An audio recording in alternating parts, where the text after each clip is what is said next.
But is it Fridays at 5 Eastern, or that varies? It is Fridays right after our other meetings. So we have another group, the community group, and we always do a 1 p.m. meeting there on Friday, and it's right after that meeting. So I try to make that meeting only 1 hour, but sometimes I have guest speakers come in and we go a little bit over an hour. So we just always do it right after that meeting. Okay. Hey, John, I will say one thing before I give up the mic here. On the messages that I receive through the chat messenger, through the bot, a lot of times it's hard to differentiate which one is coming from Tier 5 Inner Circle, Tier 5 Partnership. It seems like the logo is all the same, so it's kind of difficult to differentiate between where it came from. Does that make sense? Well, there's only one Tier 5 chat bot, so. That's why. So they do all come from the same chat bot because there's only one Tier 5 bot. Okay, because like for example, if there's a link or something and something happens and I usually try to go into the group to find out where that came from, and sometimes I can't figure it out. I got to go through each one and say, okay, did it come here, here, here, here? I understand. Thanks. Yep. So what's up with the rest of you boys and girls? What's up, John? How you doing? I'm doing good. How you doing, Joe? It was a good interview with Kim Dang there a few minutes ago. I liked it. How's my buddy George doing? He's locked up in the cage right now. All right, cool. Hey, George, so tonight in my group, I was able to jump into another group, and about 25 people jump in my group tonight, and I'm going to go live around 6 o'clock tonight, and I'm going to give everybody a couple weeks free trial on any one of the 6 softwares, and most of them are all e-commerce people, and what they're having a hard time with is trying to get customers leads to buy their product. So I'm going to offer them to be able to try out any one of the softwares, and then if they like it, they can buy it, or they can get all of them for $97 a month, whatever they choose to do. So I'm going to be doing that tonight, so hopefully I can pick up some takers on that. So what would you think would be best for them to do? Is text in bulk or robo contact, or what? I want to try to see what they can do with it. Me personally, I would do it kind of like a case-by-case basis if you know the people. And have you talked to Dennis at all? No. So I would maybe recommend talking to Dennis. I'm pretty sure he's got like a little survey that he uses with people to figure out which one of the softwares would kind of best fit their needs, and then and kind of somehow figure out what would be useful to them. Like if you just give them access to all the softwares, they may feel overwhelmed, like a lot of you guys did at the beginning, and not go in and actually do anything, right? Which is going to be counterproductive. So from my perspective, it would be best to give them access to whatever you think is going to be most useful to them, whatever they could use, whatever would be most useful to them, and give them access to that. Yeah, I'm going to give them access to only one, and they can choose which one. And then what I might do is just say, hey, I'll give you a 30-day access, and if you start learning the training on one and you don't feel it's useful, let me know, and I'll take it away, and I'll give you access to another one and let you try that one and see which one's going to be useful. But I'll reach out to Dennis too and see if he's got that survey and what it will work out for them. Yeah, I would definitely recommend that everybody, if you guys haven't talked to Dennis, that you definitely schedule a meeting with him, because he's a really smart guy, and he's really good with strategy to get in your head and find out what you're currently doing for your business and how you can incorporate Tier 5 inside your business and how it can actually help you. All right. Cool. Thank you.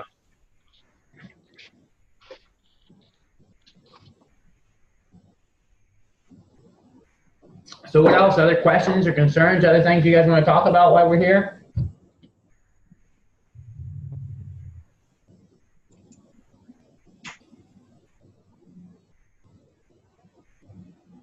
Shit, nobody?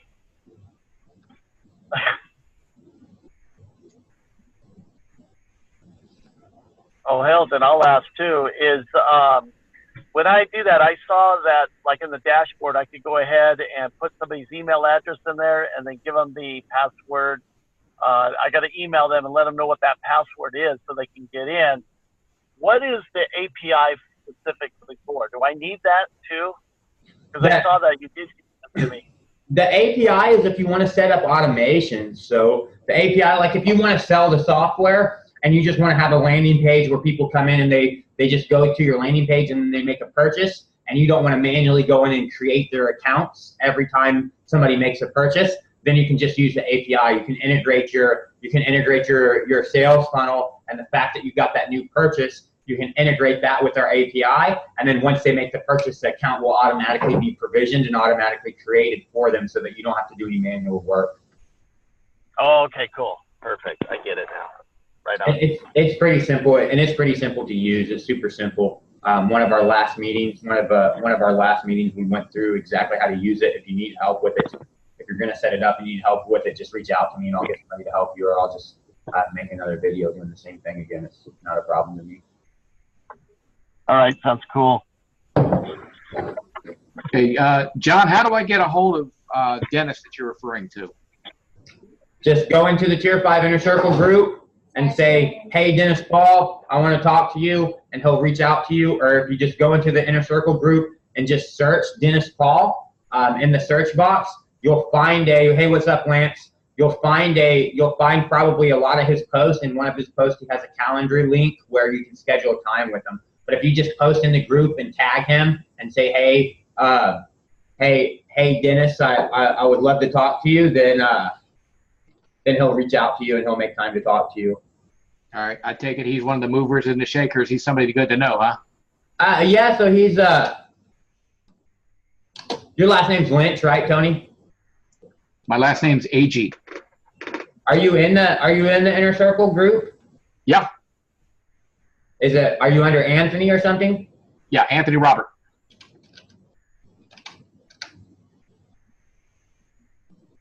Anthony Albert Reggie, it is AG.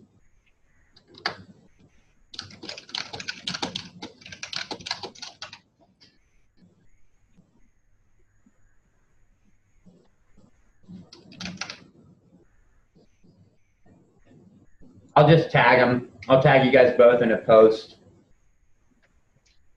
Sounds good. Thank you.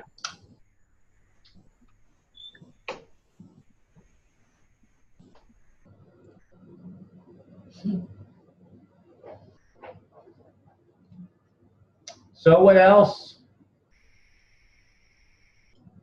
Other stuff you guys want to talk about while we're here? Hey, John, it's Michael. What's up, wanted to know. Hi. I just wanted to know if there's any advances on the Link Wizard. With regards to the time fixing thing. Like currently it's working in UTC, and I had to put in a request last week. Or like 2 weeks ago. No, and that probably honestly won't be done until the end of next week. I just now actually launched the conversion scripts today, and they're still a little bit buggy and not working 100% properly. So it is on the to-do list. So it is on the task list for the engineers to do, but it hasn't been done yet, Michael. Okay, no rush. Perfect. Good. It will get done though, that's for sure. So. Hey, John, can we talk about anything? We can talk about anything you want to talk about. Okay. I've been very interested in looking into building chatbots, and I know that you're an expert in that. Now, there are many, many platforms for doing that. There's ChatFuel, ManyChat. There's a new one just came out, I think, called Chatterbox or Chatterbot or something like that. And I'm sure there's some other ones out there. Do you have your own platform, or are you planning on building one? We are working on building one, yes. We don't have our own platform right now, but we are building one. We have the basic structure of a platform that is meant to be a customized backend, a white labeled backend. It's called ChatVago, so that you can build your bots on ManyChat or ChatFuel or whatever platform that you want to, and you can just let your clients log into ChatVago, and then they don't actually understand what platform you built your chatbot on so that they can't get mad at you for charging them $2,000 a month when the chatbot only costs $50 a month. But yes, we do as soon as we, right now we're pretty much all hands on deck on actually re-engineering text and bulk to make it scalable and to add some additional functionality in it, to alleviate some of the speed issues that are there, to make it work globally, and to update the UI and give it a better user interface. And then after we do that, then we'll end up splitting our time and start working full blast on our own chatbot building platform. Okay. Have you ever heard of, and if you have, what is your opinion of a platform called Segmate? Never heard of it. Okay. Well, they differentiate themselves by not charging you per group or page connected. They just charge you per prescriber. I think up to 5,000. I think it's $9 or $10 a month, and then they scale up from there. But they don't charge you per page like ManyChat, ChatFuel. I never heard of it. Okay. I have a license for it. If you want to have a look into it, I can give you access. If you want, just reach out to me. Which one is that? For Segmate. I'm on the trial basis of Segmate to check it out. Okay, so if you want full access, I don't use it anyway because it's not good. So from what I see, but you can. Why would I want to use it if it's not good? Well, you can just if you want to have a full look at it. They don't even have a flow builder, and it's planned for next year, somewhere in spring. So it's you can use chat. Was it one of the other solutions that are free? Anyway. Well, are you using something else besides that? I'm using ManyChat, and that does the job for me until John comes out with something. Okay, because ManyChat is okay, but the thing I like about Segmate, like I said, I'm just diving into it. It's very visual. It has a good interface. But now you say you have a full access. They're unlimited version or something? No, I bought a license when they came out with the lifetime deal. I just got a license just to check it out. So, yeah, I'd like to check that out. Yeah. So just hook me up on Facebook, and I'll just give you access so you can have a look at it. All right, Michael. Thank you. Sure.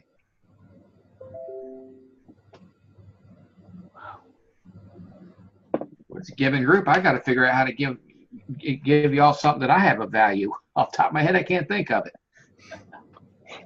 It all comes back and. This is your first year cycle, so you will get used to, Tony.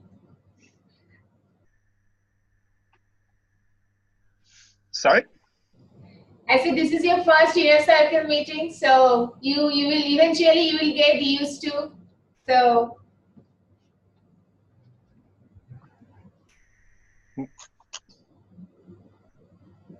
Not hearing you. So what else? Other things you guys want to talk about while we're here? Yeah, Tier 5 is a giving company. Don't worry about it. They're a good giving company. Hey John, when's membership? Any more memberships for $300? It's gone up now. It has technically gone up, but I did have 2 people drop out. So if you want to fill one of those roles, knock yourself out. I might try to fill a role tonight on my live group. I'm going to try and do it. So is it going to be the 500 or the 300? I would prefer the 500, but you can fill one of the ones that are dropped out for 300. I don't necessarily have a problem with that. All right, let me see after I do my live tonight. I'll see if I can get anybody to join it. I'll try to get it filled for 500 because I'll let them know what all the benefits are. I mean, I'm getting the benefits like you wouldn't believe right now. So there is definitely a huge amount of benefits. So, and they're only going to increase. I mean, they're only going to increase over time because we're going to keep building software and keep building software. So they're just going to keep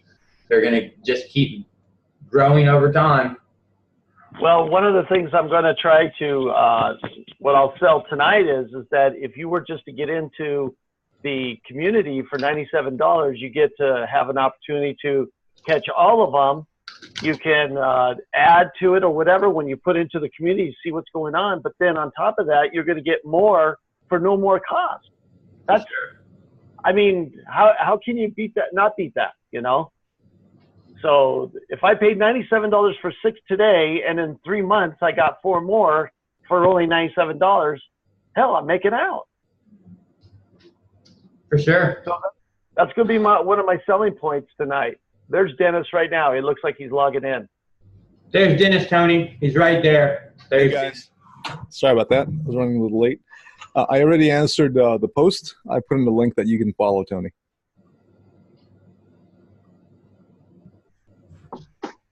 Do you see it in the Inner Circle group? He already answered. He gave you the link. I put it in the chat here too, Tony. It's his calendar link, so you can schedule some time to talk to him.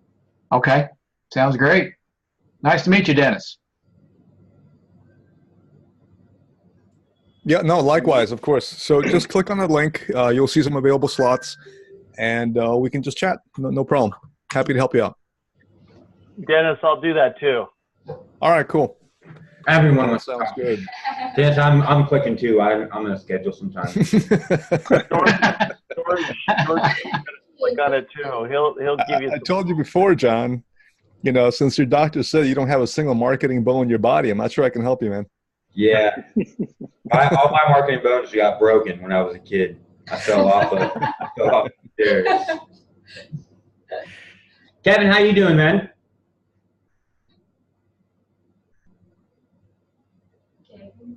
Kevin, you're muted. All right, now I got it unmuted. How we doing? I'm good. It's Friday, can't complain. Getting ready to go eat some chicken wings and some beer. Technically Saturday for me. I'm trying to look at my question, and I just got caught up in that other meeting, and then the wife was asking a question. I'll find it here in a second. I had it written down. I got notes everywhere. I've been going crazy for the last 48 hours, learning everything. I got this into a timeshare, into a doctor, into Godfather Security, and to a guy that owns businesses as well, and he buys You just businesses. got yourself into a marriage too, didn't you? Yes, I got married, 11/22 in Vegas, baby. Went down, party like a rock star, weed everywhere. Everywhere you walk, it's on the streets. Everywhere you go. Did Elvis preside? Yeah, no, we didn't do the Elvis. We were gonna do the John Travolta, Olivia Newton-John, but she backed out at the last minute. She decided she didn't want to do a cosplay wedding. But we were trying to make it fun. But I would definitely want to thank Dennis for all your help you've been giving me, especially here in the last couple of days. I was focused on the wedding and stuff, but now I'm full blown on. Neither one of us are working, so we're 100% in and learning this stuff inside and out. And so once I get it all, sign up for a hotel? We stayed at the Golden Nugget. Yeah, they probably need some good software too, man.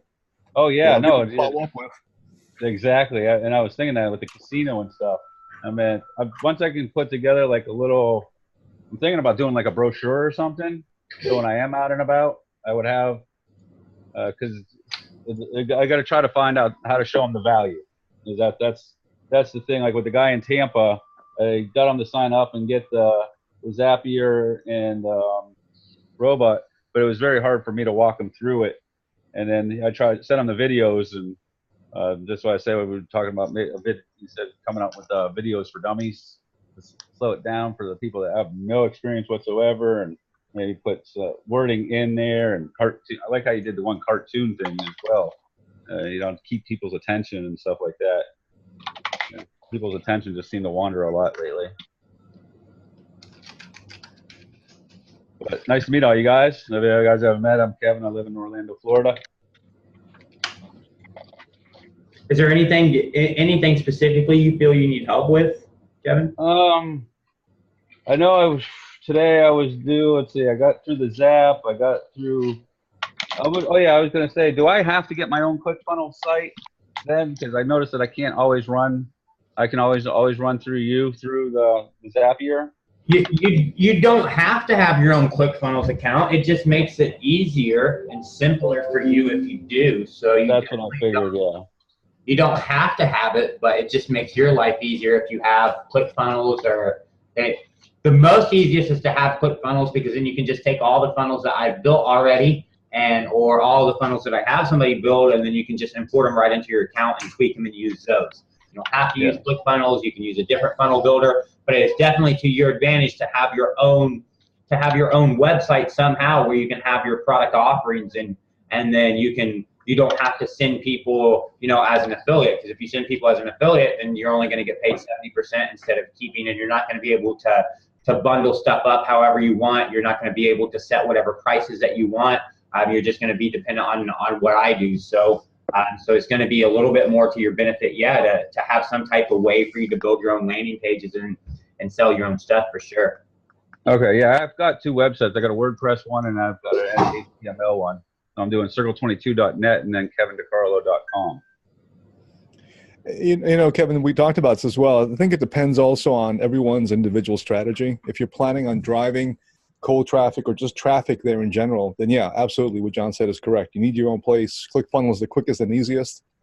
And while that's up and running for you, even if you use a 2-week free trial, during those 2 weeks, you don't have to go spend your time building anything, right? Just use what he's got. You got 2 weeks for free. During those 2 weeks, either get new sales or build another tool, another website if you want with some other tool, however you like to do it. But you'd have 2 weeks where you don't have to worry about it and just focus on going out there and marketing. Now, if the sales that you or someone else is going to be doing, anyone who has the Inner Circle membership, if they wanted to, or if their plan was not to necessarily drive cold traffic, but deal with people one-on-one, maybe they have a group of friends or business associates or somebody they just want to show the stuff to, you can do that today, right away. You can just take someone, if you and I were talking on the phone or via Zoom, I can just point you to even the public website for the deal. Here's what it does, here's how it works, go check it out, look at the pricing, it's all there. But if you're going to buy it, then let me just send you a link straight to the invoice. And you can send them the link straight to your personal invoice with whatever tool you're setting it up, right? So again, it all depends. If you're driving traffic, that's one thing. If you're going to be talking to someone one-on-one, where you can get them on the phone, have them check something out live with you, you don't even need your own site. You just need your own invoice link so they can pay you, and then they're done, right? Even if you don't have the whole API integration thing, you can just, again, you talk with your buddy, they sign up, you activate them in your affiliate dashboard, and they're live. So there's really no reason for you to slow down your willingness to go market because of tools or software. You literally have everything you need in hand right now. But again, it comes down to strategy. Yeah, exactly. And that's what I thank you for you keeping me. Sometimes I jump in a little bit too much, and I'm used to being a director of a big school and going all over the place, and I just got to focus in on the specifics. But I'm one that likes to know. I learned one thing in the Marine Corps is to get in the trenches with your people, and I need to know everything that I'm talking about. And it's hard for me to just go ad lib, I guess, per se. But thank you for all the time that you guys, both of you guys, have given me. Actually, I really appreciate it, and definitely it's going to work out because I coached softball here for 20 years, so I have all kinds of business connections. And I know once I have this together and I know how to present it to these people, it's just going to explode. And I got Orlando, it's a huge market, and I got Tampa, Miami, Clearwater, West Palm. Hey, Kevin, the other advantage to having ClickFunnels would be is you could just create a single page of ClickFunnels for yourself for an opt-in. And then what you could do is direct it to John's funnel that he's already got built in the affiliate link. And then that funnel handles everything, and you just have that front page so that you actually know who it is that signed up, and then you could start an email thing with them or whatever you want, but at least you capture their email address on the front end, and then let John's funnel deal with it the rest of the way. I think I'm going to end up doing that. I would not recommend that whatsoever, Joe. I hate to crush it. Why? I think that's just a stupid idea, because like every funnel that I have, I've given you access to. So if you have a ClickFunnels account, you already have access to my funnel. So unless you just don't fucking like money, then that's not a good idea, because you already have access to my funnels. So every funnel that I have that I've created, I've given you access to, and you can just import right into your ClickFunnels account. So it makes much more sense for you to collect the email on your own, send them to your copy of my funnel, and collect the 100%, because you get more money. That just makes, I mean, do you have any additional work to do? No, not really, because the funnel's completely built and given to you already. Hey, ¿dónde estás? Oh, you know what? I didn't know you could do that.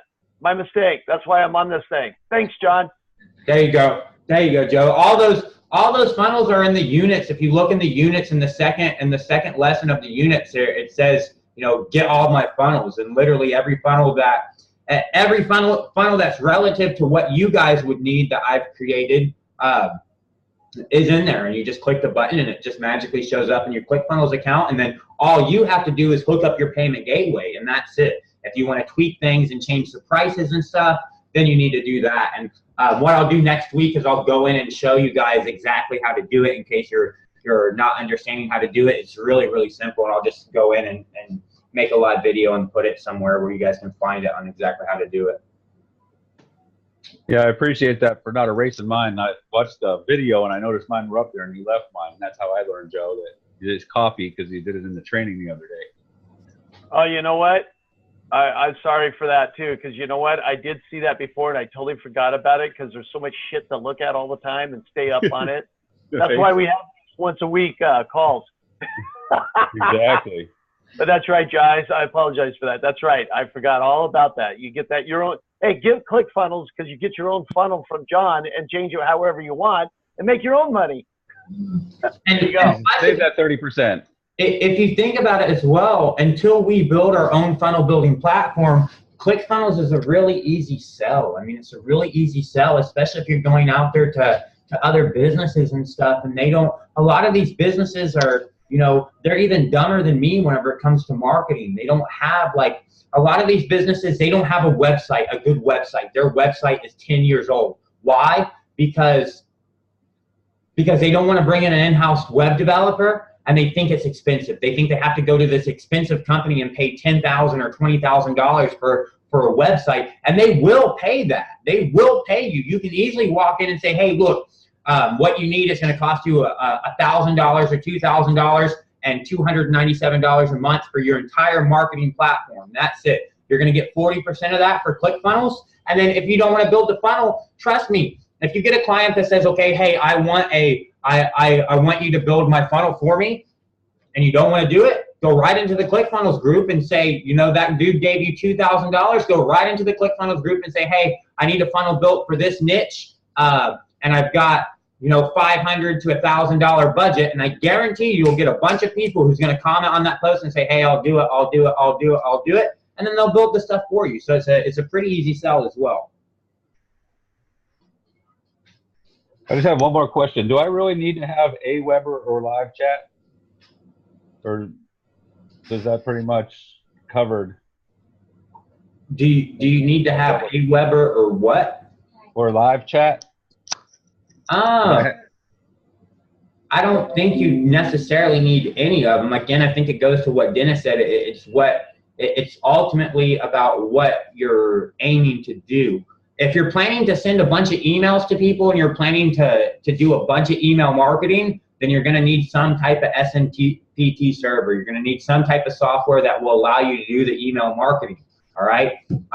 So if you're not planning to do that, then you probably don't need either one of those. If you're planning on leveraging the business connections that you have, well, then, like, let's say you have a live chat. Who's going to do all your live chat support? Is that something you want to do? Is it not something that you want to do? If you don't want to be doing live chat support, then you probably don't even want to have any type of live chat. Well, I found Fiverr's pretty cheap. I've been outsourcing and getting a virtual assistant from Fiverr. I wouldn't say it's needed. I definitely wouldn't say it's needed. I mean, if you're going to plan on doing a lot of email marketing and that's going to be your strategy, then you're probably going to want some type of email marketing platform for sure. It also comes down to budget, you know, what situation everyone's in. If you have the ability to run with what's even built in currently to ClickFunnels, they have their whole email marketing component there. You still need some kind of SMTP integration, perhaps SendGrid or something else.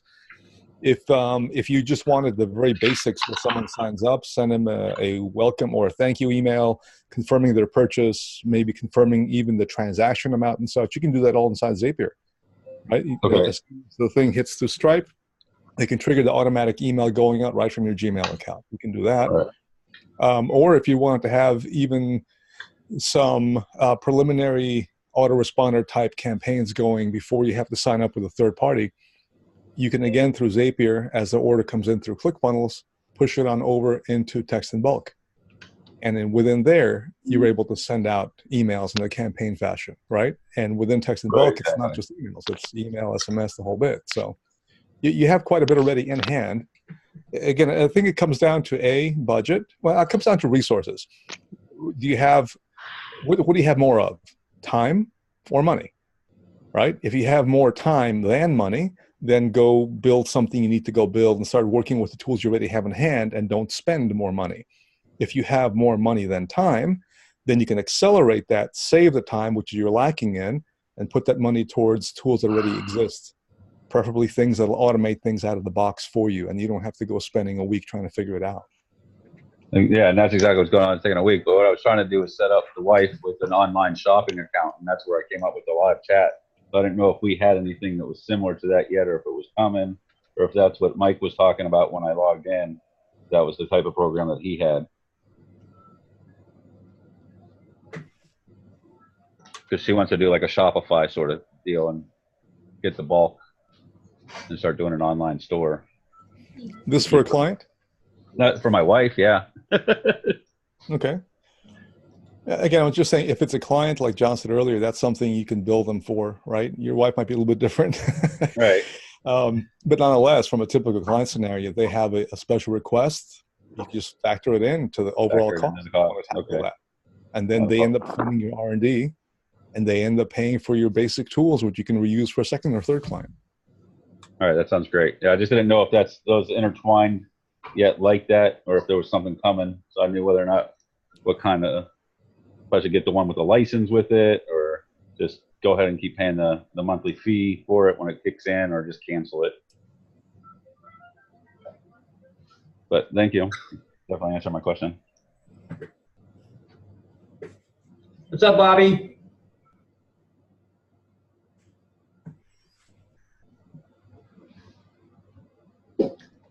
So what else? Other stuff you guys want to talk about? Other questions you guys have? Yeah, I just posted in the chat. We were discussing about this stupid EU VAT regulation last week, which led to a bit of confusion. And I posted a few links. Did any one of you, or John specifically, dig into that? Specifically, like I said before, I am not going to dig into that and go look into that. I will implement whatever you guys need implemented. Okay. I'm not a lawyer, and I'm not going to spend my day going through a bunch of laws myself. So if I come up with you with an algorithm or some sort of how this logically works, you can implement it. Yeah, that's correct. I mean, to the extent that it's a systems logic issue versus a common sense or rules and regulations issue, right? So, but yeah, anything that has to do with systems or technology, just let us know, and then collectively, whoever is in charge of the different products, and take a look at that, and we'll obviously do what needs to get done. All right. Yeah, for sure. If you have any type of implementation that needs to be implemented, and you can define what those logics are, we'll for sure build those out. I can't say that it's going to be built tomorrow, obviously, but I'm definitely good about building whatever features that you guys need to support your businesses for sure. So.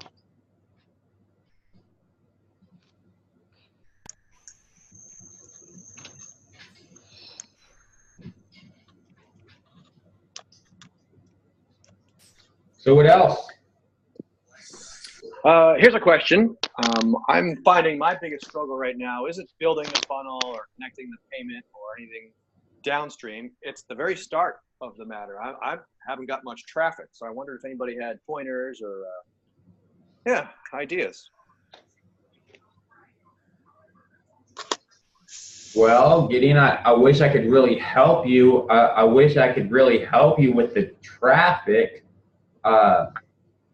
But I to be honest, don't know. I get all my traffic from Facebook, from just constantly adding friends on Facebook, constantly making new connections on Facebook, and then just always live streaming and always posting content on Facebook. That's how I get all my traffic. So I've spent a large amount of time just doing networking and stuff on Facebook myself. So I think you've also gotten a couple of solo ads, right? I have, but I wouldn't really necessarily. I personally, to be honest, wouldn't rely on those. So like the whole reason that I've even purchased solo ads, so I purchased solo ads for 2 reasons: to understand how they work and to facilitate building functionality inside Link Wizard, and that's it. So would I rely on them on a traffic source? No, because like in my findings, all right, and my findings, even I bought solo traffic from 2 people inside our inner circle group, and I wouldn't necessarily say that they're actually really reliable traffic as far as expecting that you're going to get some type of clientele from there. You know, it's like I've ran like, let's say, solo traffic to 3 different offers, and most of the time it's the same people that opt into those different things, and not any real sales come from there. I've noticed that most of the sales that try to happen, their payment fails in the first place. Like I have shit for $1. I mean, how does your payment fail on $1? I don't know. So I wish I could help you. Nico, I think Nico can help. What's up, Nico? Hey, Tier 5 train. What's up? Not much. What's going on with you, man? I'm feeling good. So can I ask a little organizational process question? Yeah, you can ask anything you want, man. This time is for you guys.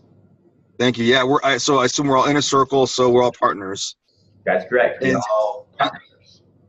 So can I ask maybe your leadership or maybe your insight on how, maybe because we're all partners, and so for me, guys, my issue was why, because I'm used to all these affiliate products, you know, and I'm used to like maybe PLRing something for 100%, but you know, this is a lot to consume for me, and I was tripping up on that mindset between being an affiliate or being a partner. And so my question would be to all of us in the inner circle is, why don't we truly partner and pool our marketing prowess and our, you know, like make it kind of formalized?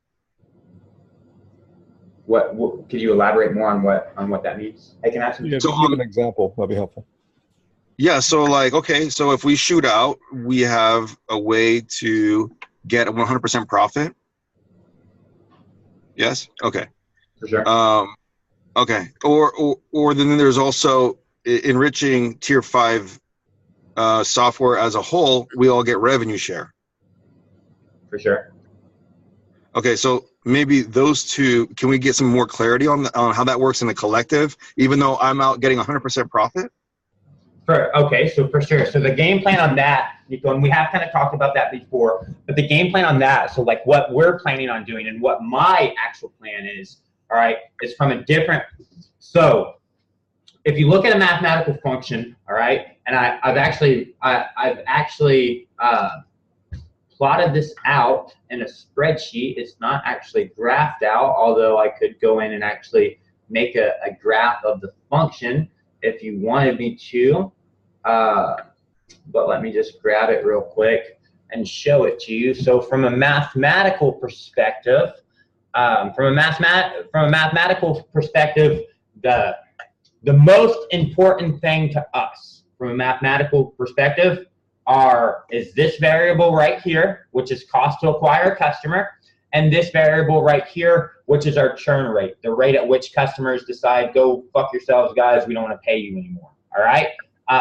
So if you look at this value right here, I have this set at $100, the cost to acquire a customer. If you look at our financial projections here, after 18 months, this is 18 months from now. All right. If you look at our financial projections for one revenue share of Tier 5 is $1,000, a little bit over $1,000. All right. So that means, and this calculates in, this actually value calculates in the fact that we are anticipating as a partnership, we are all going to agree that we're going to take 90% of Tier 5's revenue and we're going to dump that back into ad spend. All right. So this value takes into consideration that this is actually only 10% the value of a revenue share, because the other 90% of the revenue, we're not going to distribute it. We're going to dump it back into acquiring new customers. All right. This is the technical value. The technical value is right at $12,000 for one revenue share. All right. Now look what happens if I double this value. If I take this value from $100 and I take this value to $200, all I do is double it. It was at $1,000. If you look now, it's at $13.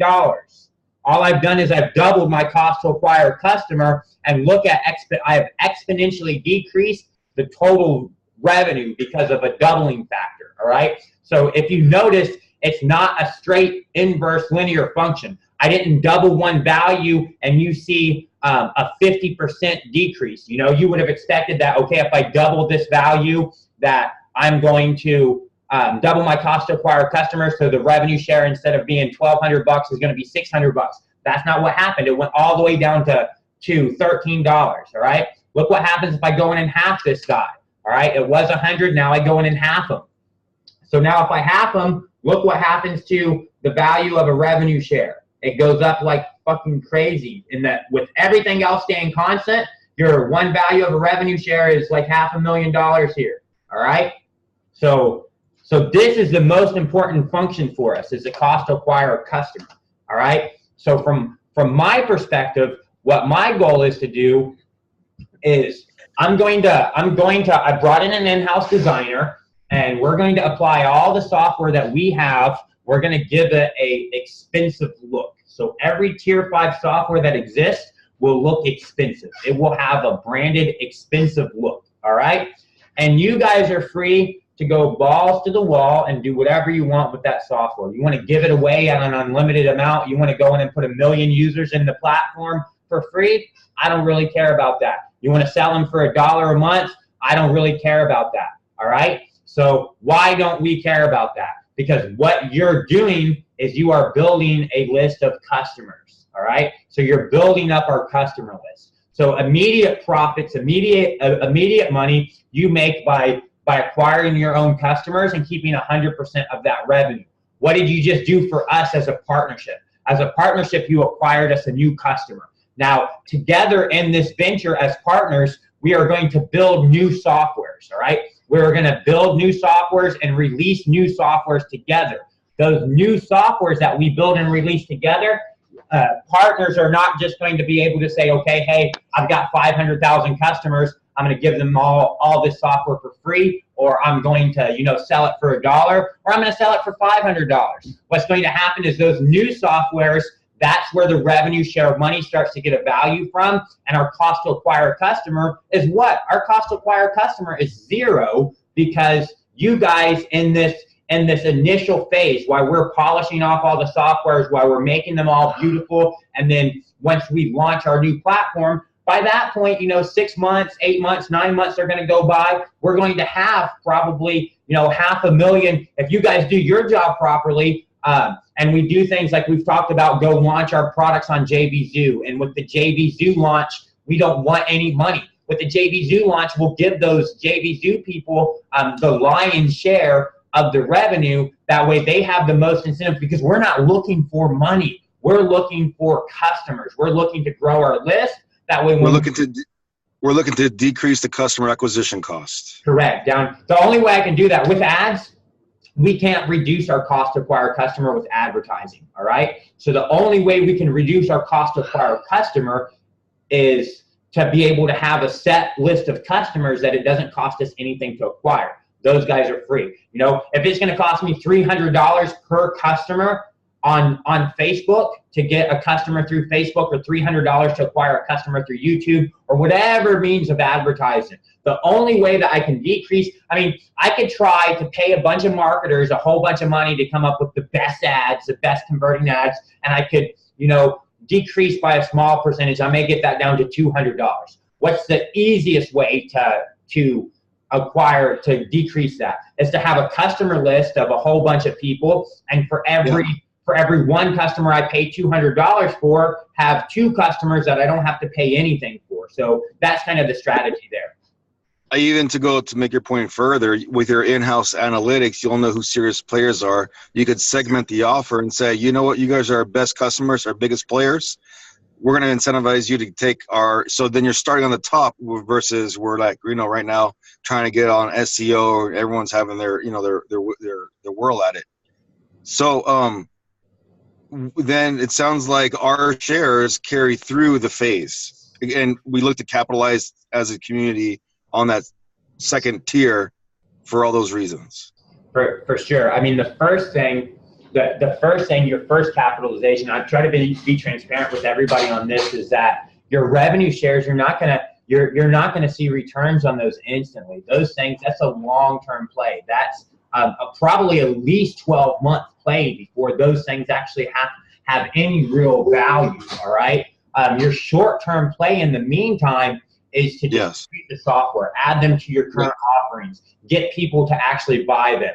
From our perspective, at least from my perspective, and I've been back and forth about this, and the more that I've thought about it, and the more that I've looked at projections and understood that this cost to acquire customer, that's my bottleneck. That for my scalability, my bottleneck is the cost to acquire a customer. The lower I can get that, the more profitable I become. And the only way I can do that is, I'll let somebody, you got a million list of customers, give them to me. I don't care if they have our stuff for free, because if they have our stuff for free, that's going to create some load and stuff on us for sure. All right. But if those people become branded to tier 5 and they are in our softwares and they use our softwares and they love our softwares, guess what? I don't even have to send them an email. All I got to do is put a little bar in one of the tier 5 softwares that they use that say, hey, we got this new software, and for you as a current tier 5 customer, it's on special, and they'll go check it out and they'll buy it, and it didn't cost us anything to acquire it. Would we maintain that relationship that they went through our link? Are they cookied with us forever, or the second tier is the second tier? Well, and like, we all push the same offering and keep our Rolodex, if it were. I haven't. If you don't have the answer, that's okay. I just got the question. I haven't put that much thought into it, but from my perspective, to be quite frank, and I've said this before, to be quite frank, I do not like affiliate marketing, and I do not like affiliate marketers for the most part. All right, I like them as a person. I don't really like the profession that much. All right.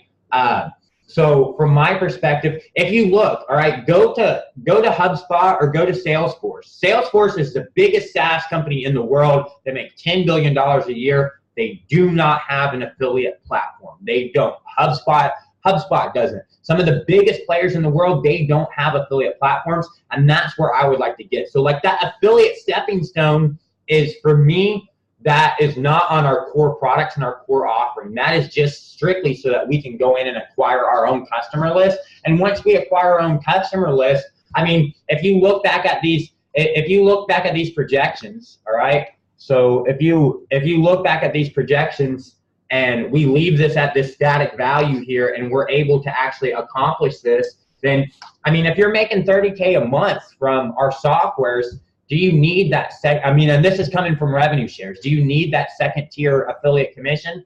No, you don't. I mean, at that point, that money becomes so arbitrary to you, you don't care about it. And even that money is going back into the pot that's getting redistributed back to everybody else. Yeah, and this is a key point John's making. We're not setting up tier 5 to become an affiliate marketing company. That is not the thrust and we're trying to keep providing tools that the affiliate marketers can go sell on our behalf. The affiliate marketing component is a strategic piece to help us offset and accelerate what normally we would have to done through marketing and advertising costs, right? Of course. So of course. I think that's what goes on the table today. We're letting other people take the revenue pieces now. They put in their work. They get revenue. The affiliates. They put in their work. They bring in the folks. They get their commissions, which are pretty high compared to pretty much anyone else in the industry. And from there, we're able to offset our longer term costs. So Dennis, to help further the mission, if for me, then give me a target, bro. Give me a target, John. What's our cost to acquire a customer? I mean, for me, give me a global like leaderboard. That's for me, bro. Second of all, I know we're silent partners. Dennis, is there going to be a point when, if we know we can shrink the time frame from 12 months to 8 months if we hit a sales goal? Do we know what those metrics might look like? Cost to acquire, how much we might be willing to invest? And I'm just, I know John was showing you that spreadsheet. John has posted on a Google sheet that's shared to all of us in a circle, where you're able to even do your own projections there. So all the formulas are laid out. You can change some of the variables. It won't mess up the actual spreadsheet. And you can, from there, see what the impact could be. But we don't have necessarily a projection of our own saying this is the hard and fast goal that we're trying to set. It's a question of all of us want to accelerate, right? But that tool will give you a way to start making your own projections. That's awesome, you guys. I really appreciate your time. And if I could just say, I saw Tony, he was like, he had that thought in his mind. Are we going to go to these blue chip people and offer our next tier? Where we're at, John? You see the chat box? No, I didn't see what you guys are talking about now. About transitioning the company from right now where it's at in the pay structure to the vision of, tier 5. It was you're kind of alluding to that. And Tony in the chat was saying, hey, what's up? He was interested the same way. So it looks like we're on the same page, guys. Nice. Yeah, so I mean, like, if you think about it, if you look at ClickFunnels right now, they've got 70,000 paying users, all right? They've already acquired 70,000 users. Does it make any sense whatsoever for ClickFunnels to create a second product and have an affiliate platform on that product where the affiliates are just going to go out and bring their own fucking customers that they already have in ClickFunnels to their second product? No, this is stupid. I wouldn't do that in my company.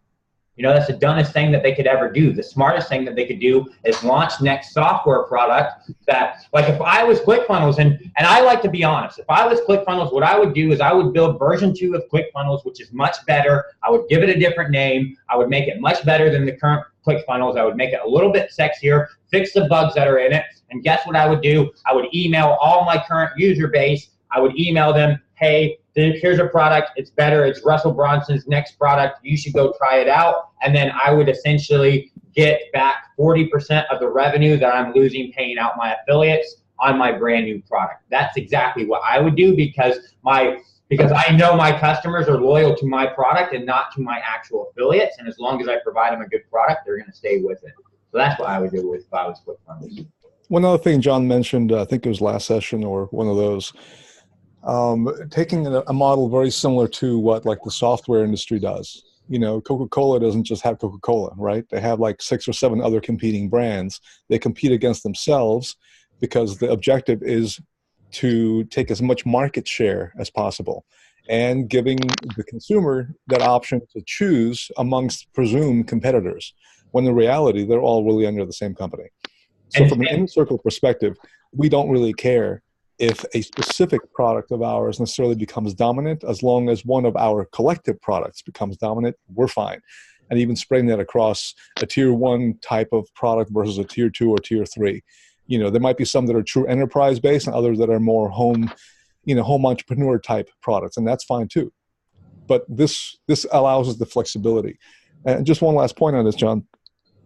A key advantage that we have over most other companies who have produced the software and who are heavy into the affiliate marketing piece as a revenue side, those people tend to be limited to their ability to produce innovative products.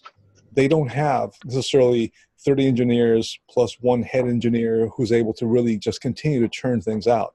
They have 1 or 2 trick ponies. They're banking on that to really make it big for them. In our case, look what's out there already now, the 6 softwares that we have. And you can just tell from the way John's describing this, in a way, those are almost the throwaways. Those are just our foot in the door, right? Yet people are saying, man, those things are so cool. They're going to grow so great. Let's spend lots of money and resources making it perfect. It's more like, this is just a starting stone. Let's get it going. Let's get good enough, make it better than it is now. Great. But that's not where this ends. We're just beginning. For sure. So there's a lot of good stuff coming forward. Like every software that we have so far, to be honest, every single software that we have so far is because we didn't have anything to do. I didn't have anything for my developers to do. It's like they were not busy for my clients. I didn't have enough client workload to support the development resources that I had, and I don't like to pay people just to sit there and do nothing. So I was like, okay, build this, build that. It wasn't our core focus. So like Dennis said, those are definitely just getting your foot in the door and acquiring our customers. As soon as we acquire customers and they use our software and they like our software, as long as we provide them a good product, they're going to be loyal as long as we stay competitive in the marketplace. And then yes, if we go in, like me, I have no problem. If you look at social proof software, right? If you look at actual social proof software like Sticky Reviews, lots of competitors in the market. I don't have any problem whatsoever adding more features to Sticky Reviews and then branding that in 20 different softwares and just having 20 different domains with 20 different designs, all relatively the same function, and then just go in and flood the market. Why? Because now I'm competing with myself. If my user doesn't want to use me and they want to go to my competitor, oh, well, I am my own competitor. And that also creates a huge barrier to entry to anybody else who wants to build the same type of software. Anybody else who wants to build the same type of software and they do a little Google searching, they're going to see, well, shit, there's already 40 other softwares that do this. I don't want to build this because it's going to be hard for me to acquire a market share. And they don't need to know that, okay, well, one of these companies is really these 20 different companies. They don't have, there's no reason we would even tell them that. But I did give you the link to the financial projections in there, and you can play around with the variables field all you want. There is one more thing, John, you mentioned in the past, which I've also encountered. I tend to think of data as currency. And in this case, our clients will be locked into us not because of how cool the interface is or even the price points, as those escalate over time. It'll be because they don't want to redo the work of re-entering all that data. So their currency, which is data, will be in our bank, so to speak. And the time, effort, and friction of moving all that to a whole different platform is going to be too much for them. Now, because we're thinking of having our own self-competing software, meaning our own different versions of tools, nothing says we can't make data exportable and importable in between our products, right? So the way you have now your product 2, which is 10 times better than the product 1, and we make it where you can actually export your data from product 1 and into that next level product, which costs a whole lot more. But that would be the only platform we allow you to export it and import it into. So we kind of lock people into a path simply because we would own their data. So we want to make the friction point of getting you accustomed to using our software, to loading up all your data, as much of it as you want. No limits, no worries, no issues with cost per record. We'll absorb all that because now we own a piece of your peace of mind as a business. And that locks in a good relationship. As long as we don't screw things up from a customer service standpoint, those people will stay with us. And they'll even go through the ups and downs of software development. They understand that. They just want to know that their investment of time and effort, not even the money, time and effort is safe. And that we have a plan to keep going forward and we're not a fly-by-night. So I think we're in a good path.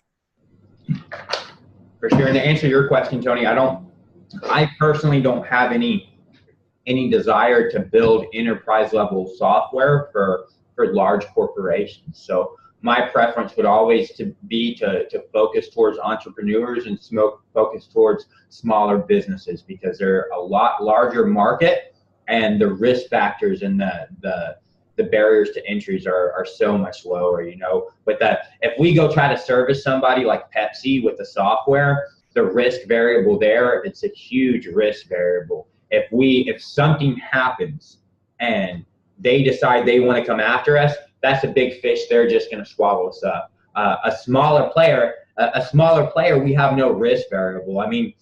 Let's say we have a data leak. All right. Let's say we have a data leak. It could happen. It should not happen, but it could happen. That's why you have insurance is to mitigate risk, right? Let's say you have a data leak and you've got a customer like Pepsi. Guess what? Lawsuit, you're sued, over. But let's say your customer is Joe Smo, the business guy. You got a data leak, you get an email from him. I hate you guys. That's it. You don't get indictments. You don't get billion-dollar fines because they physically just don't have the money to come and pursue you. So the risk variant, the risk covariant there, you're mitigating all the risk. So I personally, it's a huge barrier to entry. Those types of people, think about the client that's going to give you $10,000, $20,000 a month versus the guy that's giving you $47 a month, and what their expectations are going to be, how hard it is going to be actually manage and deal with those clients. The $47 a month guy, he doesn't expect much but you to maybe answer an email every once in a while. The $20,000 a month dude is super demanding, right? You have to go through contracts. What? Okay. I don't know what you're talking about, but sure. I think she said I was sweet. So no, I don't have plans to. I don't have plans to do that myself. I don't think it's the best play there. Personally, I don't think it's the best play. So is the plan to develop more software in the pipeline, and we're going for value, which will increase the value of Tier 5? Is that what the vision is? Well, for sure, we're going to keep building software. For sure, we're going to keep building. For sure, we're definitely going to keep building software. Yes. Right, but the other side of it is we're trying to make sure we have a very large installed user base as well, because at that point, even our future costs of getting new users for the new software goes away in a large fashion, right? That's where even this whole initiative with the JVZoo part, while it may potentially have some revenue repercussions on the positive side for inner circle members, the reality is it becomes just presumably, if we pull things off right, a major land grab in terms of user base, right? They're going to be able to, we'll have a large user base. The people who do the work will be compensated well, and that's great, but we'll have an installed base to whom we can then offer the other software. That's what John's mentioning. Within each of the dashboards on the products, because we own the software, we can put in there anything we like that makes sense. Nothing says we wouldn't be able to later add in announcements to our other software, right? We end up using our own software dashboards as billboards, subtle, professionally done, etc., but as billboards for our other tools. So that becomes a really good way, because normally, look at any company, if you had whatever tool, Microsoft or Quicken, any of those tools that are out there, what it would cost to run an ad on one of their software dashboards to promote your third-party tool, it would just be outrageous. They wouldn't let you do it, right? Or it would make the price so high it would be prohibitive. In our case, we'd be able to post any ads we like to point them to other tools that'll help expand the revenue stream for all of us and make a Tier 5's position that much more solid.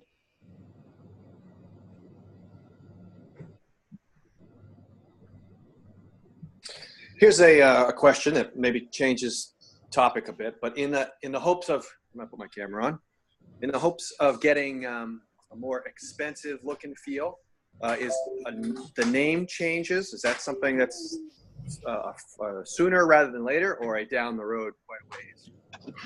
I think that also depends, right, John? Because the name right now may not be such a bad name for the bottom rung of our software group. Yes, we would like to change the names, but the reality is it's not really a high priority because we're not really charging high dollars for this anyway.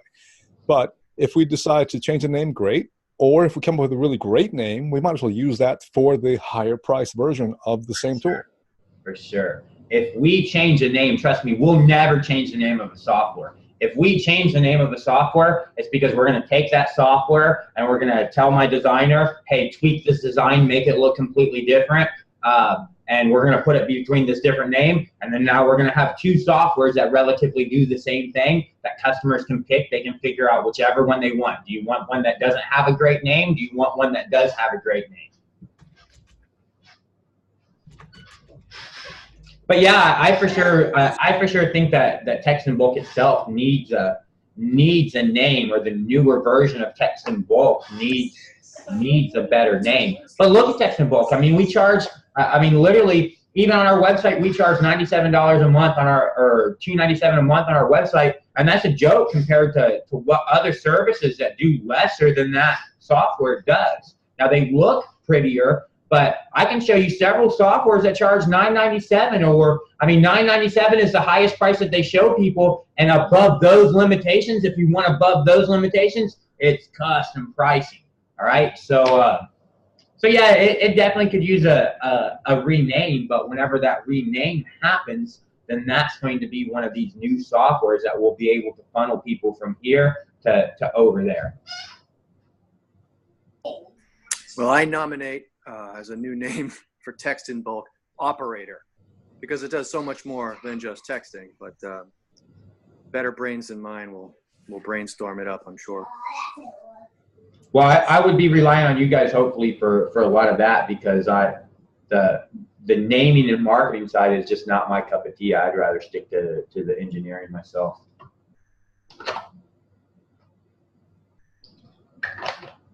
I'll name it Donkey Kong if that's what you guys want to name it.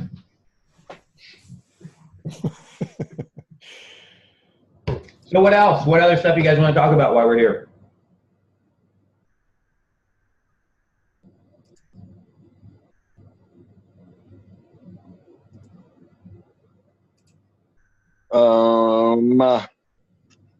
Yeah, marketing, man, marketing.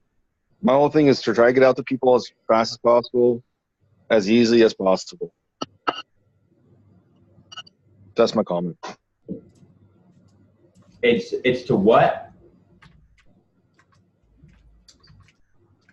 Well, I have a belief that software is not supposed to be put on a shelf, so it's to get it out to people as fast as possible and as easy as possible.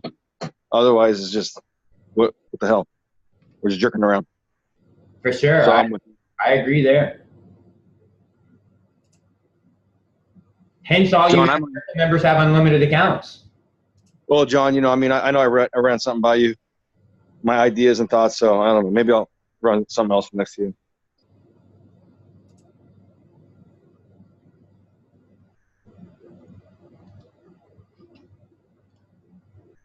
I'm all about conferences and conventions and booths. You gotta get the people. Maybe we need like a trinket, like a USB that I gotta put on a keychain or something. That'd be nice. See what I can do. I put stuff on the units as I start getting more into the softwares. For sure. I mean, that's definitely what the group's for sure. So, anyways, guys, you know, I that's if you guys want to get together and market like ClickFunnels, Clickathon, or Hackathon, or Affiliate-a-thon, whack this thing out of the ballpark, because we sit on it 6 months later. People don't care about chatbots this time of year like they did last year. Last year, people were bleeding out their eyes to do it. Well, yeah, but I don't think chatbots are. Trust me, chatbots are not going away ever. By no means Ever. no. Well, did you see what they put out Facebook on the 1st? You gotta apply for all this stuff now. Well, but think about what you have to apply for there. All right, that. People use chatbots. Here's the problem that exists with chatbots right now is who uses them? Stupid fucking marketers. That's who uses them. That's not what they're meant for. All right, great. So you can grab up a list of people and you can broadcast them out a fucking message that no one gives a fuck about. And great, that's awesome. And that's why people think chatbots are stupid and they're going away. That is not the beauty of chatbots. The beauty of chatbots is having an AI and saving you a fucking bunch of time. That is the beauty of chatbot. The beauty of chatbot is you and me can have a fucking conversation, and if I'm a genius person, which I am, I never have to fucking speak to you. You get service. I have zero time expenditure whatsoever. That saves me a whole bunch of money, right? That is the beauty. That's the beauty of chatbots. The beauty of chatbots is the AI and the assistance part, and the fact that if you want a service, if we've got 100,000 clients and they all want to message us, if we want to actually message them properly, well, guess what? We need at least 25,000 agents to go in and message those people, or we need a good chatbot. If we have a good chatbot, that chatbot can literally, the AI can do everything. And that is why chatbots will never go away. When they're in the hands of the right people and they're used properly for what they're intended, is it great to broadcast out messages? Yeah, sure, that's awesome. You can make money like that. But that's not what That's not the beauty of chatbots. The beauty of chatbots is the automation that you're able to do and the amount of time that you're able to save, and that's money. I mean, and you can explain that to any business owner, right? If you go in to explain to a business owner that, look, I can show you how a chatbot's worth $1 million fucking dollars. How? Okay? Because you have 5 customer service agents right now. I'm gonna bring that down from 5 to 1. How much money did you just save right there? You just saved the salary of 4 customer service agents. Well, what can you do with those 4 customer service agents' salary? You can hire another fucking sales dude. What's he gonna do? He's gonna go out and sell more stuff. He's gonna go in and actually make you more money. And that now becomes this perpetual infinite thing. What are you gonna do with that more money? Well, you're gonna have more clients. How many more customer service people are you gonna have to hire? None, because you've got a chatbot that's gonna do everything. So now you can take all that additional money and you can go back out and you can hire more salespeople and make more money. So they're definitely not going away. So definitely I don't see them going away anytime soon. But I do agree. I mean, no one should be actually really just sitting on this opportunity unless, of course, obviously, if you just got the money. If you just got the money and it's not a financial burden and you don't really want to do anything, then if you just want to just sit there and hang out, do that. Because I have enough, no offense, but I have enough ambition and passion for all of you guys put together and more. So I will personally make this all work on my own if I have to do it all on my own. So if we work together, it would just be much faster. If not, then like I said, I'll do it all on my own and I don't have a problem. No, we want you to build software. Don't be marketing shit, man. I want you to build software. Hey, John and guys, a statement and then a question for you, John. Because we're talking about messenger chatbots.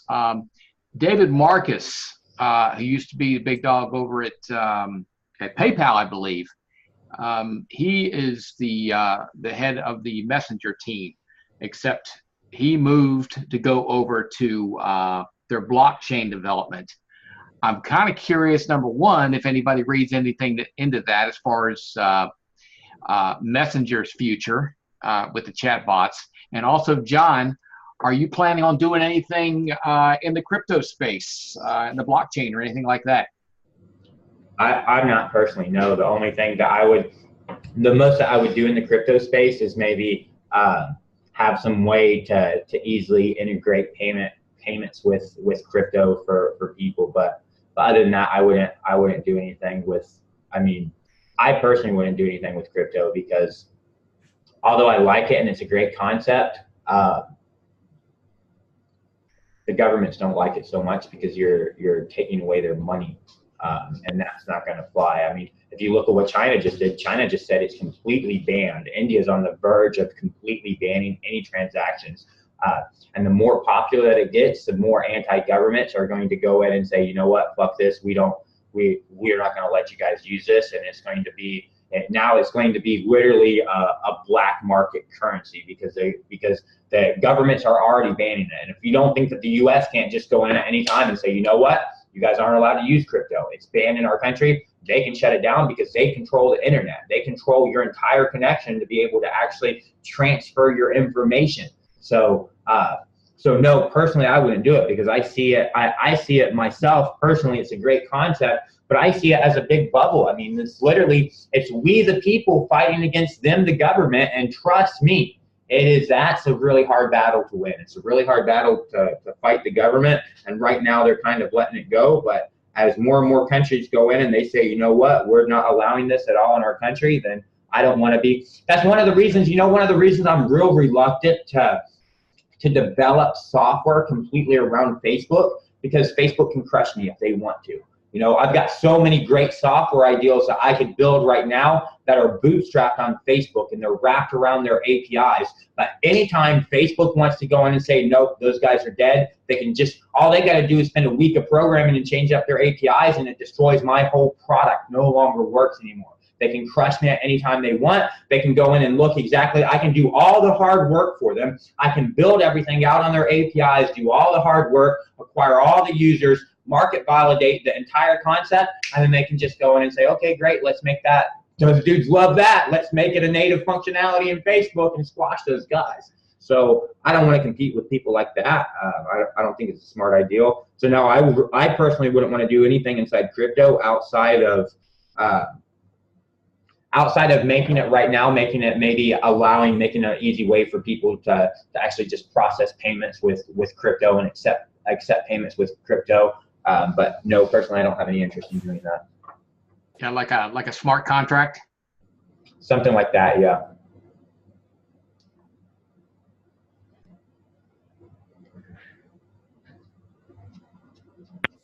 Everybody that I've talked to about that has something to do with crypto or Bitcoin has lost money.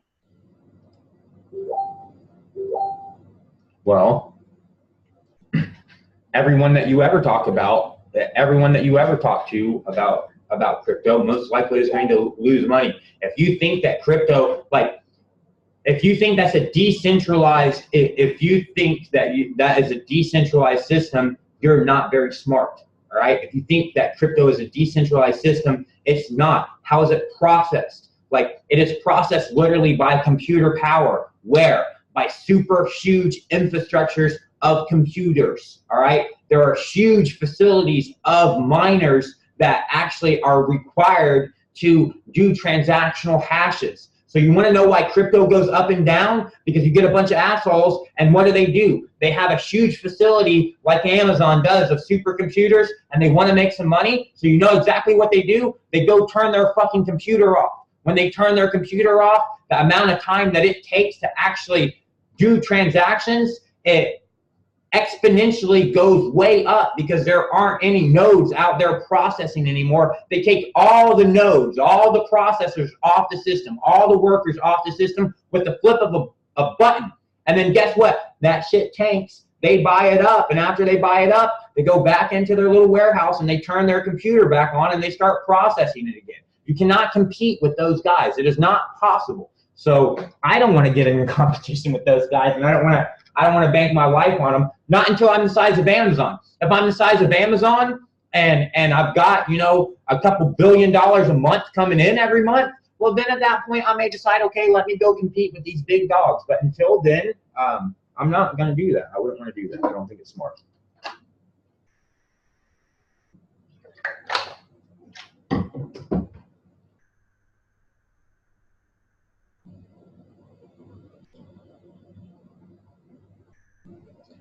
What else, though? What else do you guys want to talk about?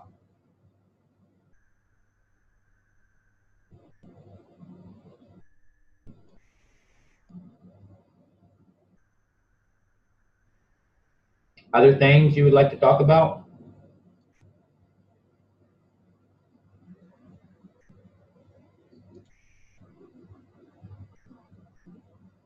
Yo, John, can I get this, Nico? Can I get Zapier login? Yeah. Just send me a message with your email address, and then I'll get it all set up, and then you just got to follow the email that comes, Ben. Thank you. Yeah. What else? Other stuff that you guys want to talk about? Other questions that you guys have? Good night, Michael.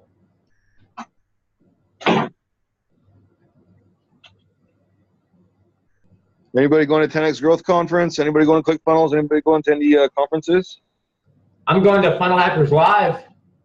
Yeah, bro, I'm going to go. Well, I'll see you there because I'm for sure coming. I'm flying into the U.S. just for that. I was going to go to that 10X Growth Conference as well, but it's like early February, and I'm going to Funnel Hackers Live, and then I'm spending a week in Amsterdam with my wife after that, so I didn't want to be gone for like a whole month, so I didn't. What did you want to go to 10X for? Why did I want to go there? Just because there's people there that paid money to be there, and they have money, and I like to mingle with people that actually have money and network with the people that have money. So for me to go network with somebody that's paid $900 to go to an event, that dude probably has money for other shit as well. So just to hang out and network. I don't go to a lot of events, but just for that. It's the best business conference in the U.S. the entire year. Yeah, it's going to be fun. It's going to be in the damn stadium. It's going to be in Marlin Stadium. John, It's you gonna be mentioned something. Well, I'm sorry. Go ahead. You mentioned something. I'm probably behind the eight ball on this one because I'm not aware. You mentioned something about coming to the U.S. I thought you were based in Indiana. No, I live in India. Where's the company? Where it's right here in India. So I've got a LLC and I've got a LLC in the U.S. based out of Indiana. I'm about to form the legal partnership probably in California, and then then we got a company over here in India, but that's where I live at. Yeah, and I thought I read that you had like a satellite office in Maryland. That we have you can call it a satellite office, sure, in Baltimore. Yeah, it's with Mirrormix. Okay, because I was thinking about going there. I live right outside of Baltimore. Well, it's a pseudo office, so it's like an address. So it's one of my good friends. His name's Dwayne Dennis. He runs a company called Mirrormix, and we were kind of like he kind of helped with starting Tier 5 to some extent. He's one of our first clients, and really good friend of mine. So and he does not anymore because we don't do that type of work anymore. But he used to do a lot of client referrals to us and send us a lot of clients, and he used to have a Tier 5 office there, and like just so like I said, it's just an address and just a place where he could bring have meetings. John, that brings up a point. Tony, I'm sorry. Go ahead, man. I just got thought of an idea though. No, go ahead, man. Go ahead.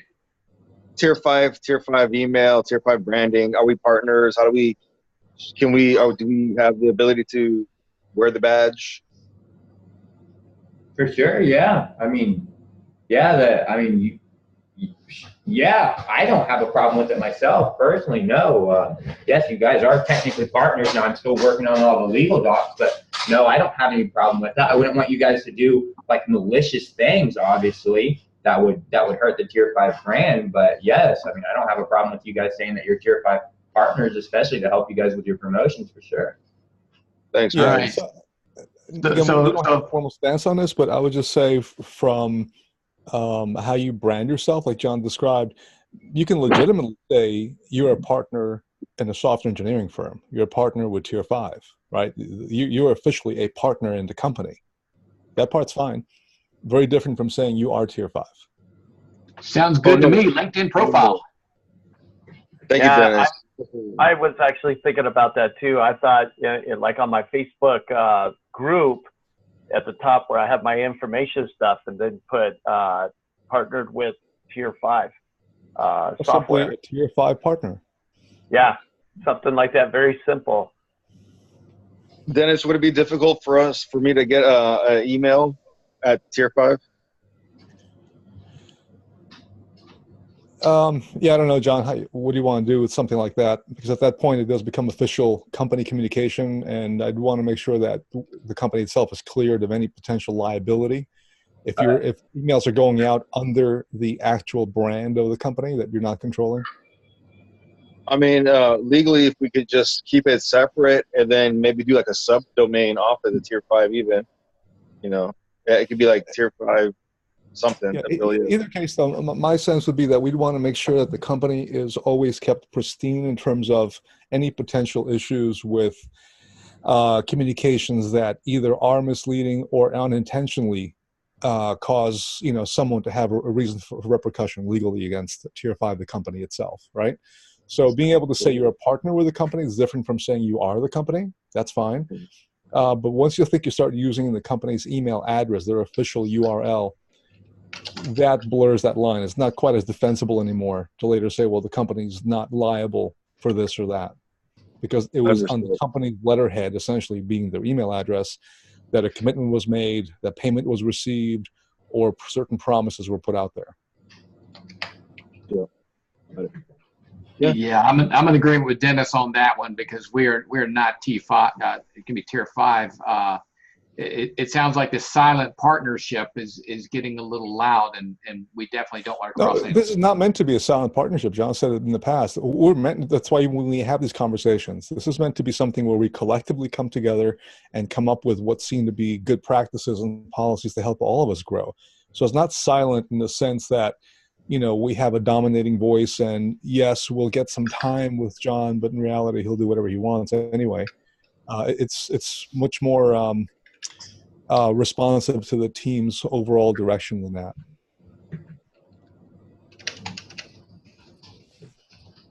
Thanks, Think of Dan. it as like a Publix. You know, that's how Publix operates. They don't just let people go out and brand themselves or get their emails, but Publix is owned by their employees. So you have to look at it in that aspect. In larger companies, we have guidelines as far as how the brand should look, even as detailed as the company colors, etc. We're not trying to do that. We're trying to be as hands-off as we can to allow people a lot of flexibility, but we're also trying to protect the mothership in that regard, right? So if you notice on several of the tools, they're not necessarily even branded Tier 5. The brand Tier 5 per se is not really the objective at this stage. It may become so later. But right now, it's really to grab that market share, which is why even John was saying, if we have different products that compete with each other, it will be more obvious if each of the products have labeled Tier 5 at the bottom of them, and they're supposed to be competing against each other, right? But to some extent, we're almost better that Tier 5 itself, the entity, not have that much airplay, but the products do. And this way, the products are what get the traction. And the products do what they do it well, and then we'll have another version that does it even better. We're not trying to make Tier 5 a public company necessarily. I don't believe that's the intention. Things may change over the next few years, who knows? But at this stage, we just want to unleash John to go build lots of cool stuff. That's right. And collectively help direct this so that we all make a lot of money in the process. Macedo, what's up, my guy? What's up, bro? How you doing? I'm good, brother. I pee a little bit, but other than that, I'm great.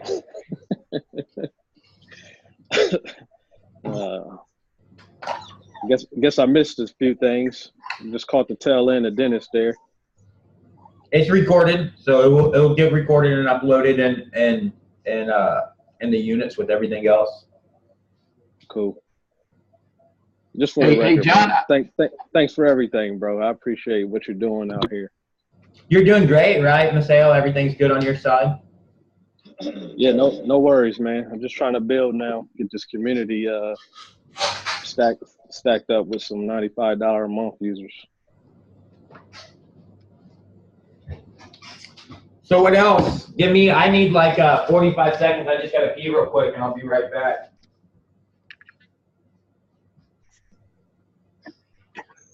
Hey, Dennis. Yo. What's up, man? I'm not sure. Have you talked to Tim Parker yet? No, I don't believe so. Okay, I'm gonna send him your way. I think the two of you having a conversation about Tier 5 and everything that's going on will be I really put a good new for all link of us.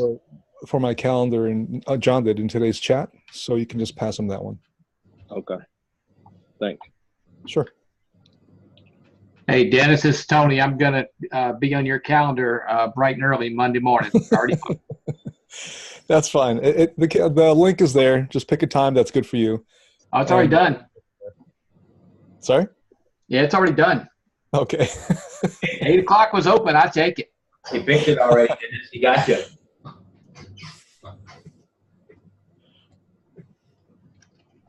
So what else, guys? John, I've attended several of your trainings, and I'm really kind of disappointed and shocked at this inner circle meeting. What do you mean? I haven't heard you drop very many F-bombs. I have. I have, but keep in mind, I don't cuss just to cuss unless I'm doing a training. So most of the time when I'm live on Facebook, I specifically cuss a lot because I know in my natural personality, I'll most likely do that. I probably won't cuss all the fucking time in my natural personality, but eventually it will come out. So whenever I'm doing live sessions on Facebook and stuff, I kind of do it overkill because I want all the little pussies and pansies who don't like that to get off my Facebook page and stop following me, because those are not the people that I'm going to mix with very well. And I don't want, like, for example, if I had a bunch of Christians in here that really took everything that I said to heart and got super offended of it, I would hate my own partners. I would not enjoy, meetings with my own partners, and I would be more miserable than I was with all my clients. So I just do that for polarization on Facebook. I just do that to push away the people that I don't want to do business with. And then the people that retain there are the people that if I do business and they're my clients, and that, then I'll probably be able to get along with them. So. Hey, John, I'll tell you a little secret. What's that? I am a Christian, but I can also see through all the F-bombs and see that you have a great heart and you're a good person. Well, I appreciate that, and I would agree with you. I do have a great heart, and I am a great person. And the cursing is a word. It's an arbitrary word. It's an arbitrary. The reason that it becomes offensive is because a simple-minded person wants to put a thought into that word, and it's not. Jesus wouldn't care if somebody cussed. I mean, Jesus wouldn't get offended about that. He would go talk to that person and be like, hey, what's up? And he would still try to be a friend to that person. So I appreciate that. I don't have a problem with Christians. I don't have a problem with anybody in particular, except for I'm not a big fan of stupid people. Or that word is a verb, a noun, an adverb, an adjective. It can be used a lot of ways these days. It's a fun activity too.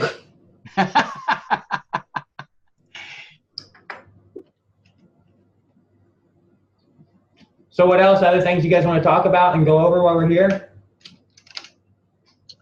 Yeah, I'm not sure if you guys talked about it already, but what's the status on the JV Zoo thing?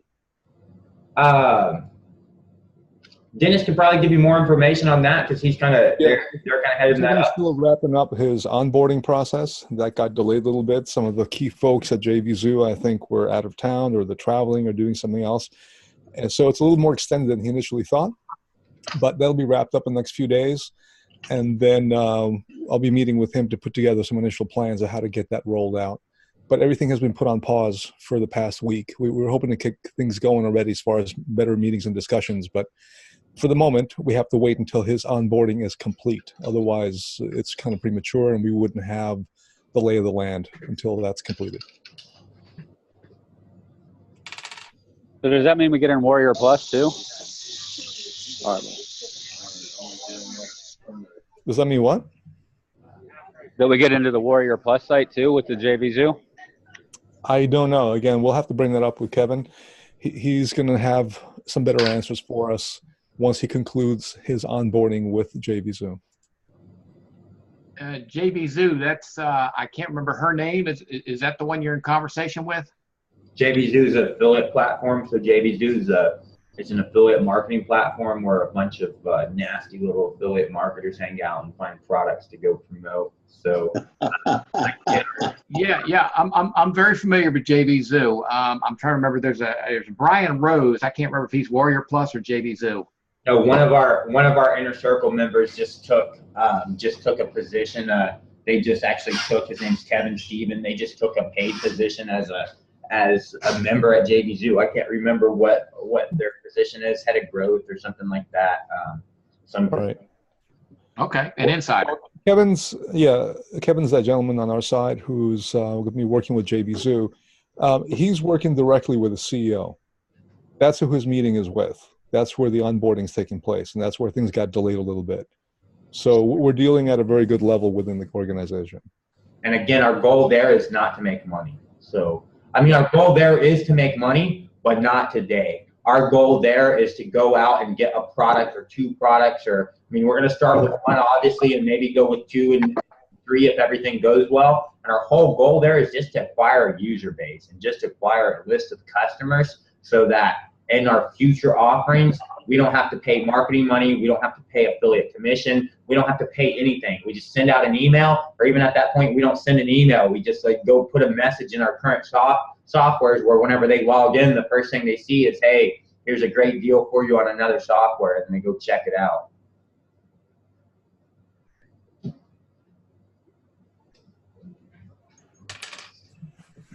All right, sounds great. I hope I didn't ask too many stupid questions here in my first meeting, but there is no stupid questions. I mean, this meeting all of you. It's got a great group of guys here. There's some girls. Don't think there's not girls. Michelle's here. Marie's here. I'm sorry. Dana's here. I don't even see. Oh, wait a minute. Upper left, upper right. There you are, Michelle. Okay. So sorry, guys and gals. And as John says, transvestites. Well, we had one transgender. We did have one Transgender, not transvestite. They dropped out. So they just we had one transgender. I'm pretty sure. Anyways, I think it was a transgender, and they dropped out. Kevin's got a girl. Kevin's got a girl.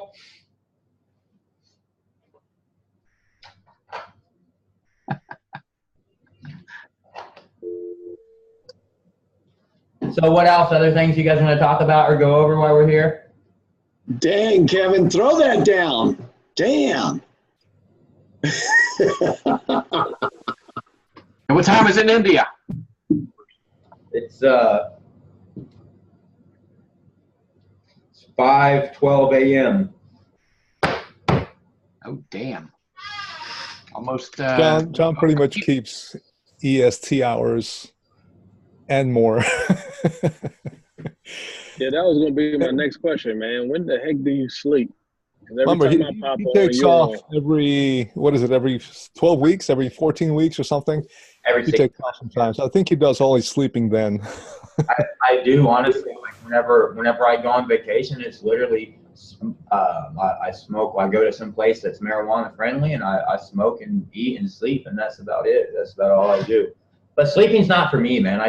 I'm not a sleeper. I don't like to sleep. So I sleep enough to stay healthy and for my brain to be able to operate, but I don't need to. I mean, sleeping, you can't get I've got a lot of stuff I want to accomplish in my life, and you just don't do that sleeping or doing other stuff. So now my wife, on the other hand. Hey, John. She's out cold. John. What's that? This is Gerard. He's one of my business partners. You said there's a position open right now, and you'll do it for 300. Yeah, let him in. What's up, Can man? I send him the link? Yeah, absolutely. It's still open? There's no Yeah. slot? Like I said, we had two drop out. So one Lance I think was filling up, but All right. Well, I need to pull the money together. I'll put it on my. All right, I'll pay you back. Yeah. All right, I'm gonna sign him up. Sign me up. All right, there's one. See, There's just partnership slamming a beer, right there, baby. man. Slamming a beer in a bar. That's all you gotta do, yo. It's that easy. Cheers. Joe, you better hurry up, man. Yeah, I think I'm gonna go ahead and get that other spot filled up too, Mike. John. You said there was 2 spots. Yeah, but that other spot belongs to. There's literally like. The other spot actually belongs to Cat because no idea. It was his person. It was his person that dropped out. So there was 2 people that dropped out. One, if you know that Brianna lady, that's who I was saying was our transvestite. Because I really honestly I was gonna ask her in the last inner circle meeting. Are you a guy or a girl? Because I'm not understanding. But she dropped out because she said she couldn't. And that's why I made that post, because I had like 3 people that said, hey, John, will you go live in my group for me and do my sales for me, basically. And that's, to be quite honest, I don't want partners that I got to go fucking do shit for them. Like, I don't want to have a bunch of partners. If I got to go into your group and appear in your group and do all your sales for you, like, to me, that's the dumbest fucking thing you could ever ask me. Like, I'm going to give you equity in my company. I'm going to give you unlimited accounts on my software that you can sell for whatever you want.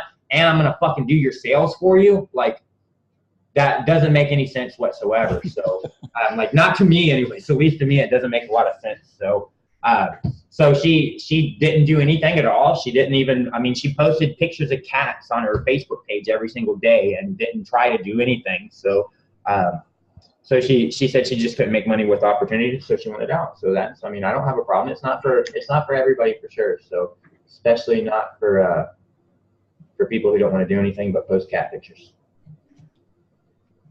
Now you could post a cat picture if they're at a laptop and they're using software and they like have a stack of money next to them. That may work. Next question is they're probably going to ask you to wipe their ass, and it's going to be like, hell no. That's not the type of partners I want. I mean, that's not the type of partners that I need. You know, it's like I didn't open up a partnership because I need money for the most part. I mean, now do I want to foot the, is it a good deal for me to pay all the bills out of my pocket and everybody else make money? That's a stupid fucking deal, so I'm not going to do that. So everybody has to have some skin in the game, but I didn't open up a partnership because I want to baby people and I want more children. I opened up a partnership because I want to collaborate with people and grow much faster than what I would if I just fucking worked 20 hours a day by myself every single day. You know, I'm still going to work 20 hours a day, but I wanted to accelerate growth and bring in other people who could help accelerate growth so I could get to where I want to be much faster, not because I wanted to take on a bunch of new responsibilities and do everything for everybody. I think about you guys, so. I think if somebody asks you to come in and do that, they better have about 300 people ready to sign up. They just want to meet the owner of the company or something like that to say, yeah. And then on top of that, you would get half of that, you know, because you're spending your time. That's what you don't need to do. You need to build software. That's what you like to do. I keep hearing that you like to build software. That's what we want you to do. How many Inner Circle partners are there? There's so many of us. We don't need you to go out and market and all that, unless you want to do it for fun and test. I figured that's what you're doing, John. You're doing all this stuff to figure it out and to test. To some extent, yes. To some extent, yes. And to some extent, is to figure it out and test. But to be honest, as much as I love you guys, I don't trust anybody when it comes to business, and I'm not going to put my eggs in somebody else's fucking basket. I'm going to build my own basket. I'm going to make sure that basket is safe and secure. I'm going to put half my eggs in that basket. All right. So as much as I want this to succeed, and I'm sure it will succeed, I'm not going to say that there's zero risk factor there. I'm going to also continue to do what I know that I need to do. So if this shit crashes and burns, at the end of the day, I'm still taken care of. And that's what I would expect any reasonable person to do, any logical person. That's why I've said from the get-go, like if you guys have been here from the community, even from the get-go, I've told everybody, don't put all, I'm not asking you guys to put all your eggs into your 5 basket. Can these be additional eggs that you can make sandwiches with? Yes, sure, they sure can. You can make really tasty sandwiches with them. If you don't know how to make egg sandwiches, watch my live streams. I'll teach you how to make them. It's easy to make, all right? But there's more things that you could actually be doing. So I do it, one, because yes, I kind of want to, it's not that I don't enjoy it. And like I said, and I've said it lots of times, and I'll say it again since this is a secret little meeting. It's not like I don't understand marketing. I understand marketing. It's not that I don't understand marketing. The whole reason that I say I'm not a marketer is for marketing. Like I do that as a marketing tactic, not just because I don't just say it for no reason. I literally say it as a marketing tactic. So, but it is not my true passion, and it's not what I ultimately want to do. But at the end of the day, neither is business. I mean, no business that is going to be successful is going to have somebody that's just doing what they want to do all the time. You're going to have somebody, and they're going to have to do the things that are actually necessary, which 9 times out of 10 are not going to be the things like, even today, I'm not doing what I want to do. Even, you know, like I love building software, but I'm not going to spend most of my time actually writing code, even though that's what I love to do, because that is not what's actually needed to grow and scale a business.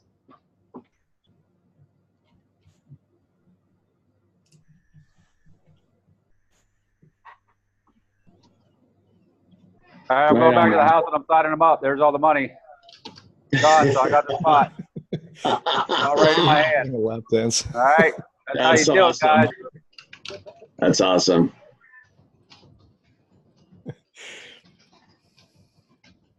I think he just smoked a joint, ate some munchies, and then threw down a beer and got a partner. That's the way to go. I missed the joint part. I need that. That was in Vegas. I mean, that's where they had the Keith oiled infused shit. That was the bomb. You can't find that in Orlando. I mean, I got a doctor here, and you're going to get my card. Dr. Roach is one of our new clients, as a matter of fact. Dr. Roach. Dr. Roach, yes. My boy. We play softball together. Perfect name. And it's one of his companies is do I have the shirt on? Oh, no, I took it off. It's the Green Leaves. I got some tips for you guys. Welcome to Florida. If you can't get the pot, get next best thing, CBD all. Oh yeah, you can get CBD oil all day long. Yeah, it's everywhere. All right, it's guys. Florida. There's Florida bud everywhere. I mean, you can get mids that are like crippy up north. Bro, someone offered me a fucking quarter pound for 300. Yeah, quarter pounds for $300. You mean? Hey guys, seriously, remember Tony's a Christian, man. We don't want to hear about fucking weed and drugs and stuff. Okay there, Panda Man. It's Hey, for he's the one that medicinal mentioned purposes. I mean, Mateo got his little girl in the car and stuff, man. What's going on? Tony mentioned CBD as an alternative. What do you Jesus think? did mushrooms. Jeez. Jesus did the mushrooms, all right? It's in the Bible. He did the mushrooms. That's funny. Hey, John, I'm going to get off, but hey, thanks a lot for everything you do for us. I really appreciate it. My pleasure, man. We'll see you, man. We'll talk to you soon. Have a good one.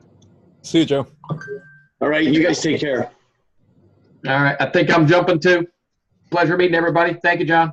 See ya. If you need anything, just post in the group, man. Appreciate it. See you, Just Tony. because I'm a John. Christian, I ain't perfect. Exactly. We drink wine.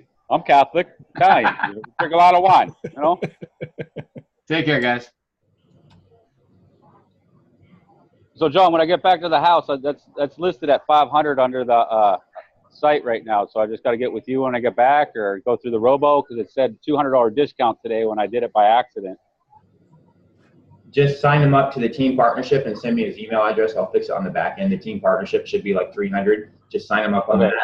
He'll get the same email, and then just send me a message, and I'll fix him on the back. All right, perfect. All right, brother. Thank you for all your help today. Same with you, if you're Dennis, if you're still on. Thank you very much. Appreciate it all. And we're about to blow up. I got this under control now. See you, Kevin.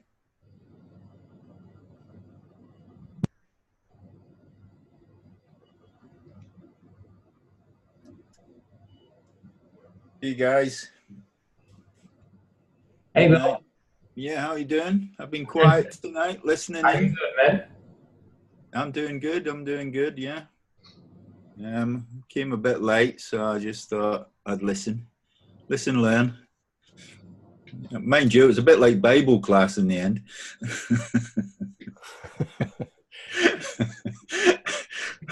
God, it took me back. Yeah. I thought I'd come to the wrong group for a minute. Now you're in the right one. Yeah. Yeah. You need to get some sleep, buddy. I got some already earlier, but I'll get some later, and I got all day. We're not having office tomorrow, so I usually Saturday and Sundays, if we don't have office on Saturdays, it's like Sunday all day. I sleep pretty much for the most part. I get up to eat. Yeah.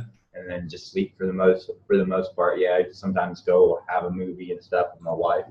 But I sleep enough. Don't worry about that. I get plenty of sleep. You guys may not think that I get plenty of sleep. Why do you think I got a bed in my office? Like, I literally got a bed in my office, and I got another bed. I got another bed in my office right in here. In there, there's another bed right there. So I got 2 beds in my office. It's not because I don't sleep at all. So I power nap. I sleep when I need to sleep. I sleep. I know how to take care of myself. Good. Glad to hear it. We all need a bit of sleep. I can't function without 7 hours. I think that's an age thing, though. Mind you, like they say, I'll sleep when I'm dead.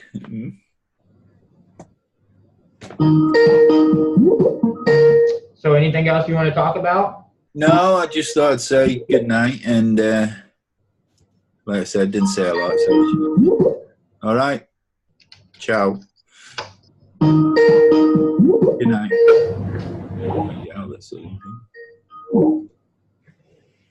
See ya. Hey, John. I found your training session, or when you was doing the with your staff, you guys were going over what was it? Social.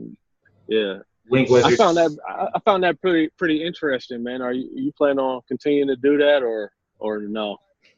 No, yeah, we're doing that with. So the kind of what the problem is all right. So here's one of the problems that I'm facing a little bit. I'm dealing with it, and it's not going to be super hard to deal with it. But one of the problems that we're facing is that for the last 3 years of being a company, when you work on a tier 5 software product, it means that there's nothing for you to do. All right. That's what that means. For the last 3 years being a client-based company, then what's important to my engineers when I give them a client project? When they're working on a client project, they feel that they're generating revenue for the company. They're doing something important for the company. When they get told to go work on this tier 5 product, well, what they feel is that, okay, they don't have anything for me to do. There's nothing useful for me to do. I don't have anything useful to do because we haven't been a product-based company. We've been a service-based company. So from the employee's perspective, what's paid their paychecks are our clients. And so that's the prestigious work, right? It's like whenever I tell them to go work on a tier 5 project, that's like me telling them go clean the fucking toilet, right? Because to them that's shit work. Okay, they don't have anything else for me to do. They just want to keep me busy. This isn't serious work, because what's going to happen is once they're serious work and they get a client, then they're going to give me that client project, and that's what actually pays the bills. So now going through this transition, what's happening is it's a little bit of a transition period for them to actually understand, okay, these are products we should regard to the same regards, if not higher, than all this client work that we've been doing. Because as much as I love my employees, I don't, I'm a smart guy and a smart business guy. I don't fucking tell them every single thing that happens in our company, because they just don't need to know that. They need to know the information that they need to know to do their job function. So going through this transition, it's been like, I've got to get them into the mindset now where this is what makes us money. This is how we grow our company. This is what's actually important to our company, and it's more important than any of our client revenue. So now what's happening is a lot of our different engineers, especially my lead engineers, well, they don't know anything about our software products, because for the most part, they've never worked on them, because they've always, obviously my best resources for the most part, I've built out to my clients, and I've put them on my clients so that my clients are ultimately satisfied. So the majority of our workforce doesn't know a lot about our software products. They may know about one software product because they've worked on that software product, right? But they don't. So what I'm trying to do over the next couple weeks is educate every tier 5 employee on every one of our software products, what they do, how they work to each other, and get them now in the mindset where they understand that this is what pays their salary. These products that they work on, because they're used to what pays their salary is that client revenue. That's what that's what they're used to. Hey, the client revenue pays our salary. So I got to break their mindset and make them understand that that's not what pays we don't have any fucking clients. How can that be what pays your revenue? It's our products that are paying our revenue. And then I need to educate them. So yeah, we're going to keep doing that. I'm going to go through each and every software product, educate them, go through an entire walkthrough with them, make them understand, and then try to get their input, because as engineers themselves, they can go in and actually say, well, we could do this as well. We could do this, and query more ideas from them to add new features into our software. Yeah, so we'll for sure keep doing that, and we're going to for sure keep live streaming that as well. John, it's a mind shift for them, because it's going to go from here's a client that has a very specific need to rather now having the ability to contribute in terms of where this can go, right? And that's where all the new ideas come in, all the different angles or the things they've been itching to try or do or wondering. Now they don't have to hold back, but it's also going to weed out those folks who need to be told what to do versus those who are itching to go do something that they think could work really well. They just didn't know they had the permission to go do it.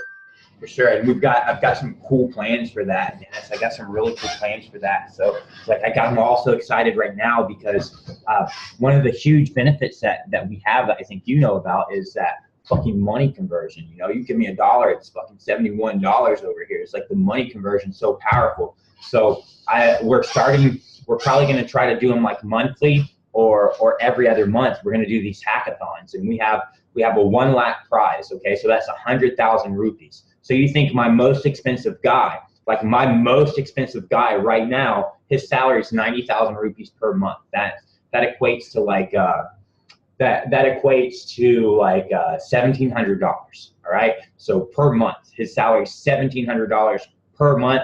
That's my most expensive, most senior guy, manages everything. All right, super genius fucking engineer.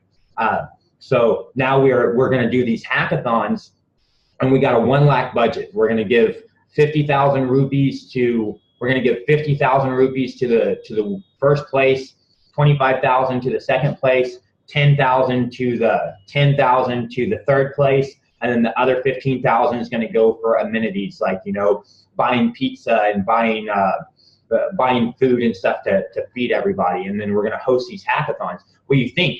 10,000 rupees for a third prize winner. That's what my dudes straight out of college, that's their monthly salary. My guys that I recruit right out of college, my freshers, their monthly salary is 10,000 rupees. My junior level guys, like my mid guys, my average cost is 35,000 per employee is my average cost. So the first prize winner, it's a 48-hour hackathon. So it's a 48-hour hackathon, and the first prize winner, they get more in that 48 hours than their entire month. So it's like financially, they have a huge motivation. We're going to open it up after we do a couple of them internally to tier 5.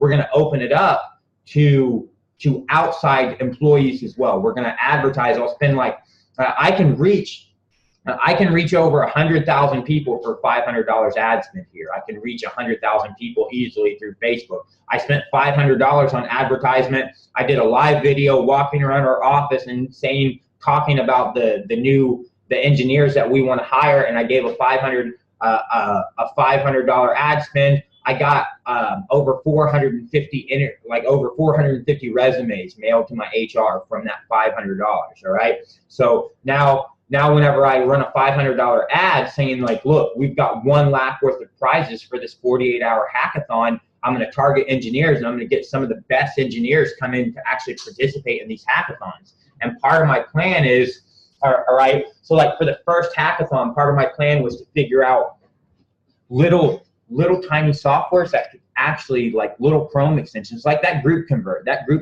Kim has, that I bought the licenses from her. That shit can be built in fucking a day. That shit can be built in 24 hours by a senior engineer easily. So that's one of the reasons I was querying you guys and saying, hey, what simple Chrome extensions that are simple can we build to equip you partners with 10 new little tools that you can add to your value stack and be able to use to acquire even more customers?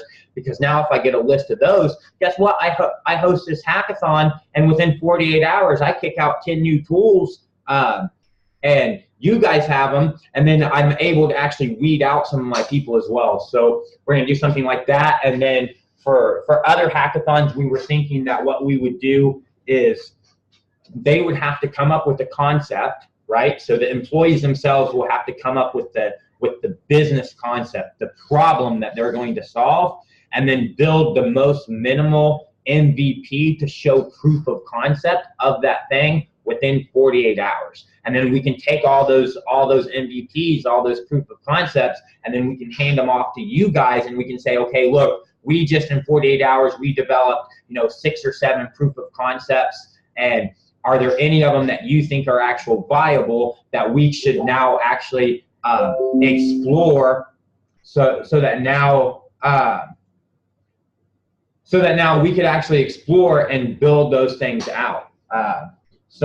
So yeah, and that will definitely put them in the mindset now where they're in a mindset of, because whenever you do client work, they can't be in that mindset, because most of the time a client does not, for the most part, want the end engineer trying to contribute on, what they don't even have that opportunity to use their own brain and say, okay, well, we could do this, we could do that, because the client is just like, no, do this, this, and this. So that's kind of the plan to get them into that mindset, is to hold a couple of these hackathons. And I just bought a whole bunch of robotic parts, and we'll have like a robotics hackathon, and that will literally motivate them so much to start thinking outside of the box and shift to that mindset.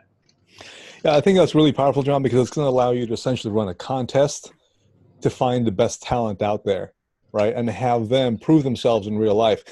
The other aspect to this might also be interesting, John, not only being able to drum up a lot of really positive competition amongst engineers there, but if you make the voting of this available to the community members, not just the inner circle, but to the community members. It'll also energize them as far as like, this stuff is really moving. There's a lot of really good things going on.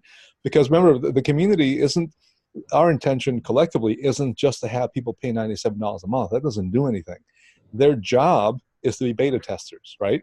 And one way to get them to beta test stuff is to dangle new things for them to play with, right? So there's a cool widget, a cool thing, a cool that. That'll also engage them in terms of like, I like my beta testing job. I like the fact that I'm getting thousands of dollars worth of software for $97 a month. But yeah, I have to show up and actually do the work every now and then, which is to go and play and document, right?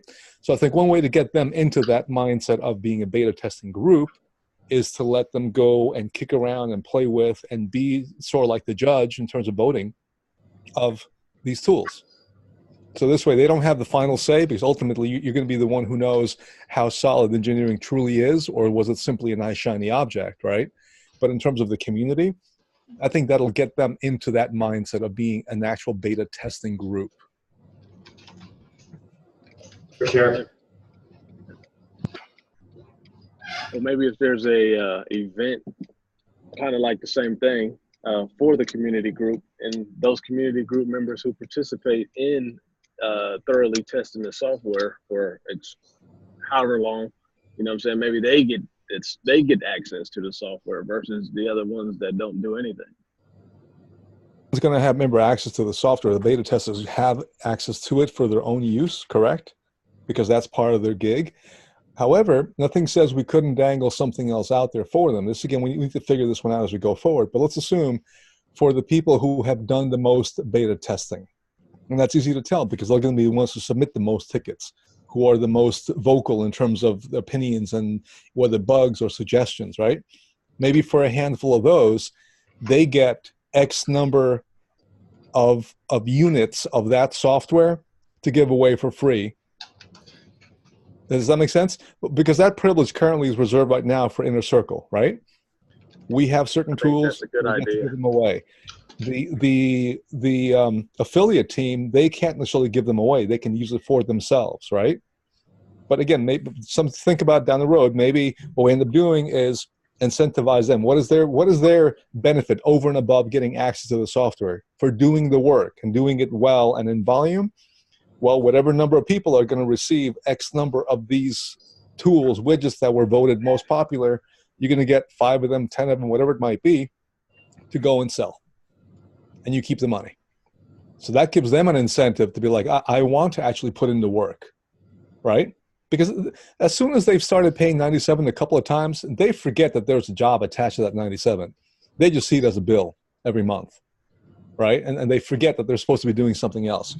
But this other aspect to it might get them into that mode and also having them feel incentivized to do it. Not because they have to, but now because they want to. And they want to do the most that they can so they can accumulate more points and win that bonus. And because we're giving out software units that they can go sell and keep the money, it's not really costing us cash anyway. We're not having to hand them over $1,000 because we're talking US people now, right? It's very different if we're incentivizing people in India where, you know, X number of their local currency is of high value to them, which is maybe a much lower value here in the US. But in the US, we don't want to incentivize people necessarily with $1,000 prizes. But yeah, you can get 10 of these softwares to sell on your own and make your $1,000 that way.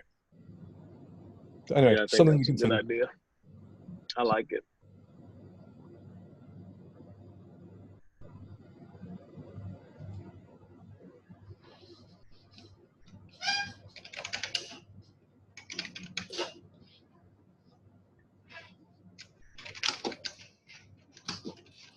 So John brought up last time, I'm not sure if everyone caught this in one of the recordings, which I think is also very powerful as far as what we can do with this going forward and how it directly benefits Inner Circle.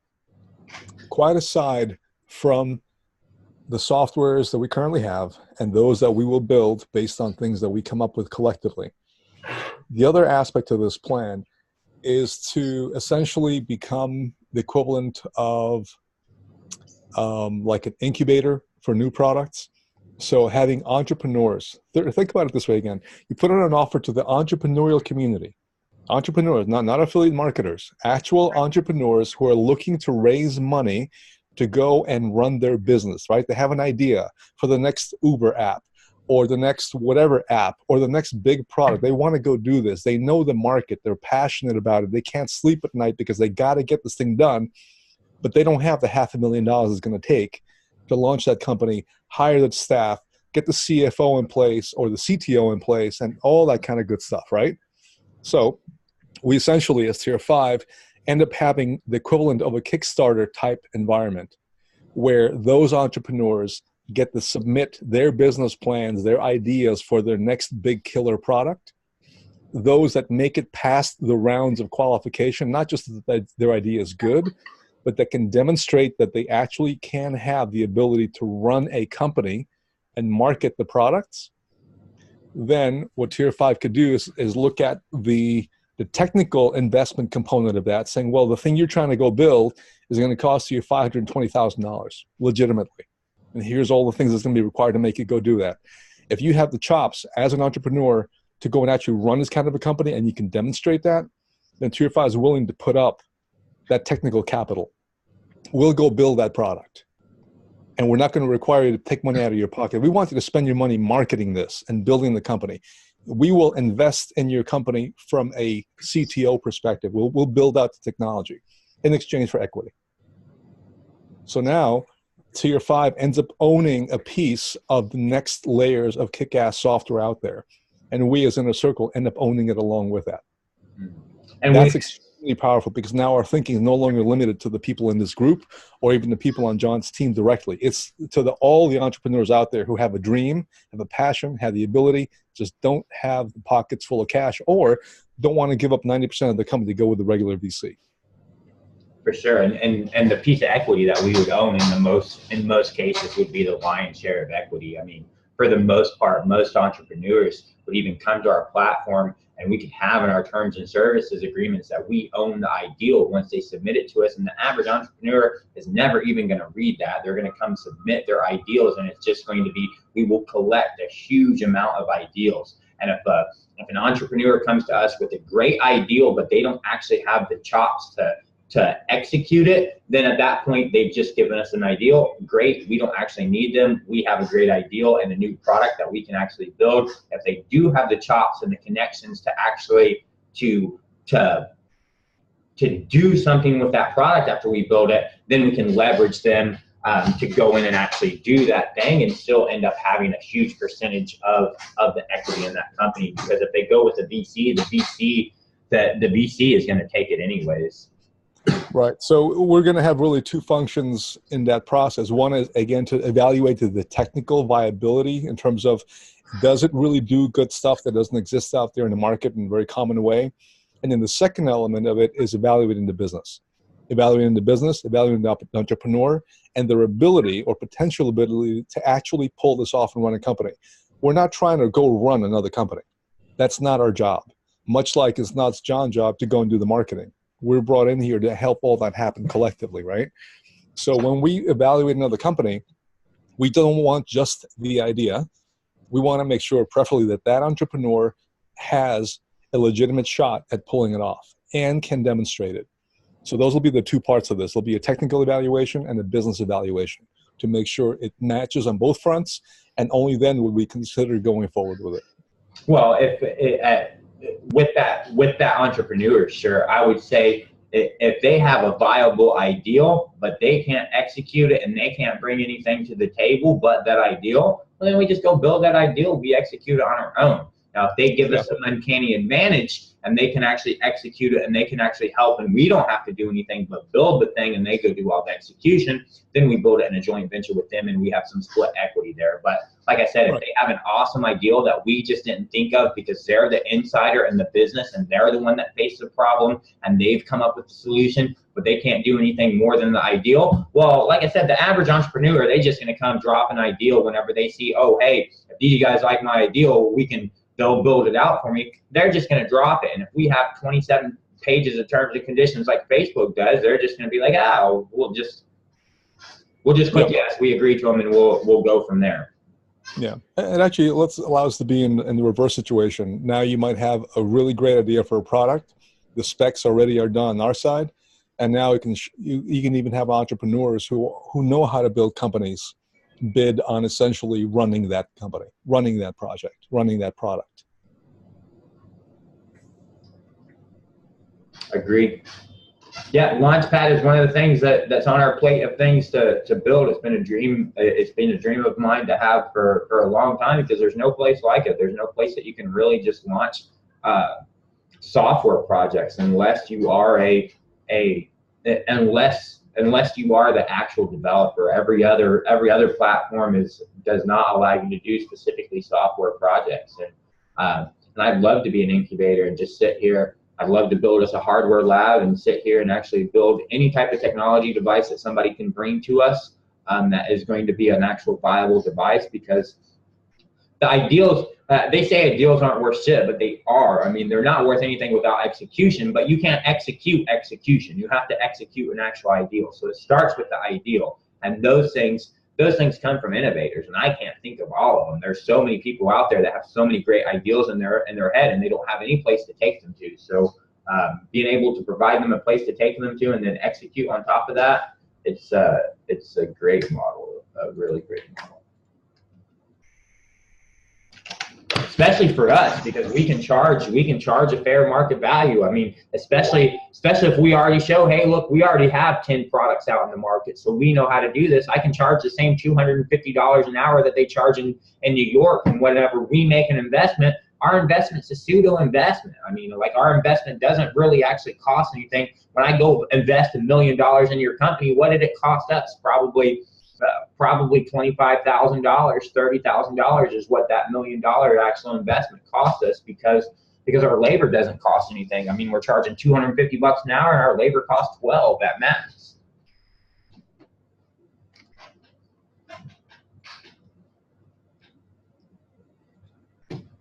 So what else? Anything else you guys want to talk about while we're here?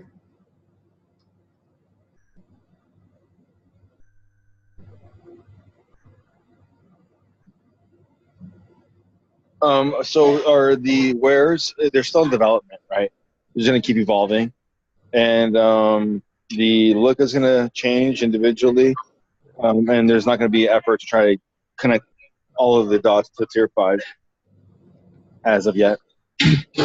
So all that, I did just bring in a UI guy. We traditionally haven't had any designer here, because as a service-based company, I didn't want to offer design services to people because it's not our wheelhouse. So I didn't employ any type of UI, UX people. All my clients had to bring that with them whenever they purchase services from us. So I did just bring in a UI, UX guy.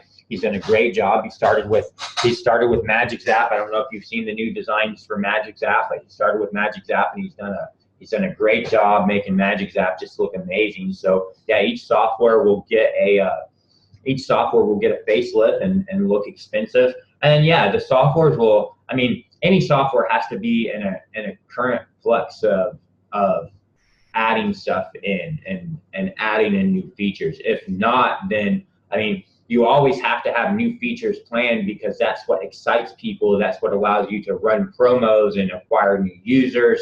And if you don't, someone else is going to and come buy and eat your cookies. I mean, somebody else is going to come do the same thing that you do, plus more, and then take your users away from you. So you have to constantly keep adding new features. So if you don't add new features, then your users begin to feel that your software is stagnant and it's stale, and they start to look for something newer, and they start to look for something better. Because they don't feel that thing's going anywhere anymore. So you constantly have to be adding new features. So I would always keep one developer on each one of our platforms to at least add in minor features, and always have, at least once a month or something, a new feature get updated and released, even if it's just a minor thing, so that the users don't ever feel that they're in a dying software, that they're in something that just isn't supported and isn't making progress and moving forward anymore.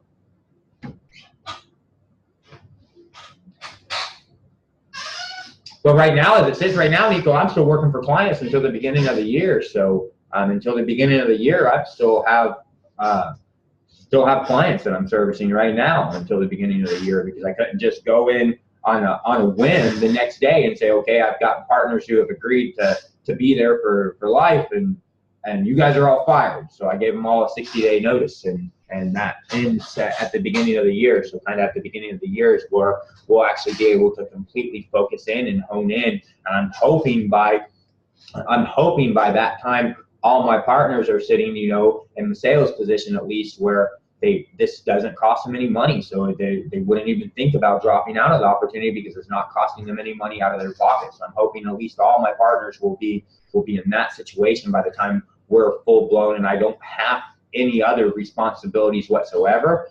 Because right now I still do have client responsibilities. I could tell them all to go fuck off, but that just wouldn't be professional. It wouldn't be ethical, and it would just create bad karma in the universe. And I don't want to create bad karma for myself. So I've given them enough time to acquire other people and acquire other services, and for us to get off our work plate the stuff that they were anticipating we were going to do, because they're our service provider. So I think 60 days is more time than I give somebody if I fire them. So when I fire somebody, I don't give them 60 days and say, hey, you're fired, but you got a job for another 60 days. It's pretty much like, hey, see ya. So I think 60 days was enough time for them to understand, like, look, we can wrap up whatever you want, but you need to start finding another provider because we're just not going to service you anymore after 60 days. Yeah. Bigger and better. So I know most of our IC members aren't on the call right now, but if I can help any of you guys in any way, let me know. I can at least get your sales page up for you so you can try to get your money back. Just reach out and I'll help you however I can. That sales page is pre-made, by the way, too. I made a bunch of them. It's just you click the button and there it is. Your account done. Thank you, Mr. Hill. Thank you, Vaughn. Thank you, guys. I really appreciate it.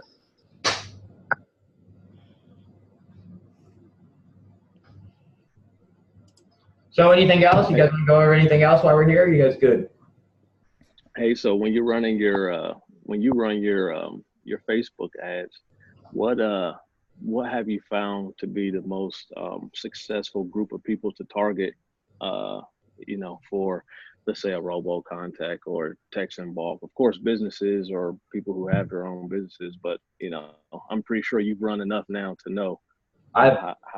I haven't been really, to be honest, I haven't been really successful, like super successful with Facebook ads, but I've only ever targeted one group of people on my Facebook ads, and that's people who like Russell Bronson. That's it. That's the only people I've ever targeted on my Facebook ads, because that's where I go in. Like, that's my group. I mean, there's 190,000 people in that group. All right. And he's got over 1 million people that like him on Facebook. So all I've ever done is targeted the United States, and then targeted people that are within my age range. So I've targeted people, like 26 to 35 within that age range. An 18-year-old don't have no fucking money. I mean, they might, like a few 18-year-olds may have some money, but for the most part, 18-year-olds, they don't have no fucking money. And if they do, they spending that on weed or pussy. They're not spending that on their business, So I'm not targeting those guys. I'm targeting like 26 to 35-year-olds, people who could relate to me because they're close enough to my demographic and my age range. So it's Russell Bronson. They need to like Russell Bronson. They need to be from the U.S. They need to speak, U.S. English. They need to be within, 25 to 35. And then they need to be like a Facebook admin, like a Facebook page admin, because that tells me that they probably have a business. They probably have some type of business, or they're trying to make money online. And then I just target those people because I target them from my persona page, which like has almost the same picture as my public Facebook page. So whenever I'm in the ClickFunnels group on my public Facebook page, and they're seeing all my activity in the ClickFunnels group from my public page, then whenever they see my ad, they can recognize, hey, that's the same guy. It's got the same name. They see John Vaughn in the group. They see John Vaughn on their ad, and it's almost the same picture. So those are the only people that I target. Okay, cool. And I just always do it with video in the sales. So I do it with, I've got like over 100 of those people on that $1 a day. And I just did that all with video. So I would target, I would just make a video, and in that video, I would just go through and show the softwares. I'd just like literally go through using the softwares, and then I would just retarget people who watched that video with another video. And I would do that for like 4 or 5 videos. And then I would target, you know, people who watched what, like, all right, so I got first video, retarget people who watched 10 seconds of that video with second video. Retarget people who watched that video with next video. Retarget people who watched that video with next video. Do that for like 4 videos, and then go in and make another audience and say, okay, select all 4 of those videos and retarget people who've watched at least 50% of that video with another ad to tell them to go buy my thing that they've been watching me talk about. Cool. So I know the last time we spoke that the focus now was building up that community. So where are we now, and what is the growth looking like for the community? No growth.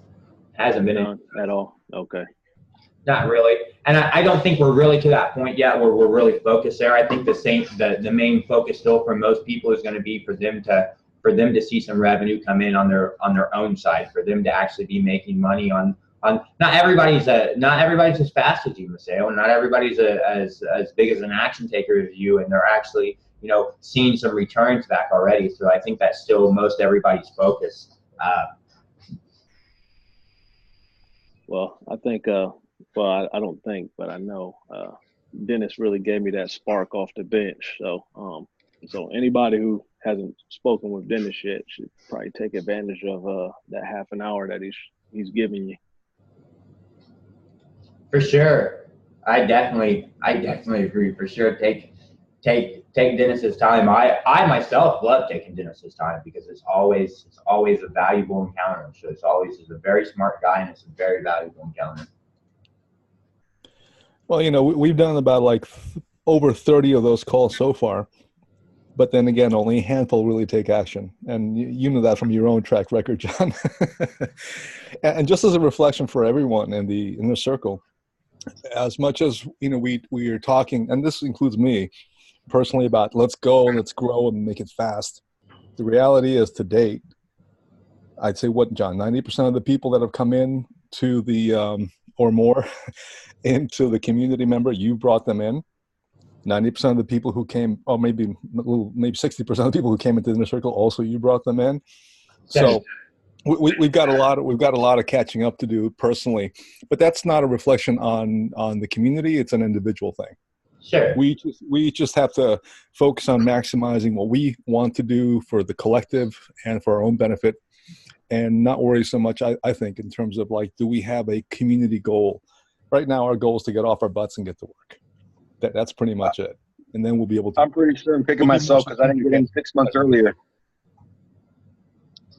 Well, you know, a lot of people still want to have a personal Facebook profile. I gave that shit up a fucking year ago. Like a year ago, I said, fuck having a personal. I mean, what do I need it for? Anybody, if anybody that really fucking likes me, they call me on the phone if they want to. I mean, they can fucking fly their ass to India and come see me. I mean, if they're just going to stalk me on Facebook, well, that's not much of a personal interaction. So I gave up the concept and the ideal of, and I still have a lot of people like that. Like even Bobby told me the other day, well, I use Facebook for you know, my personal relationships. Well, my personal relationships are about money. That's what my personal relationships are about. My personal relationships are about business. Like I don't have just personal, okay, we're friends, so you need to see what I'm eating.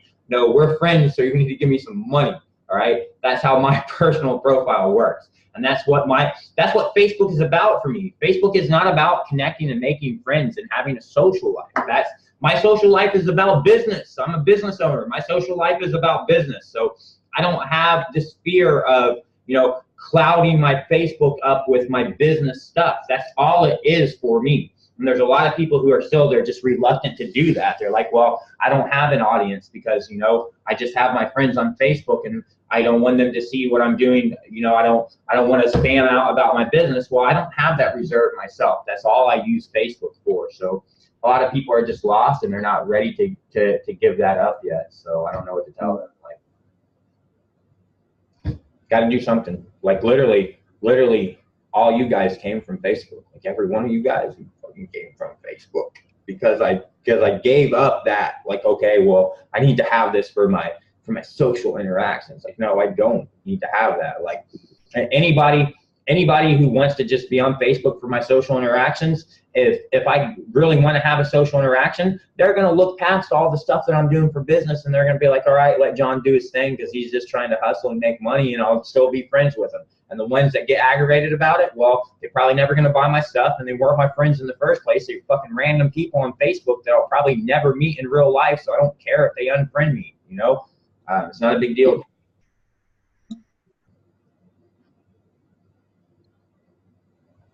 Go, John.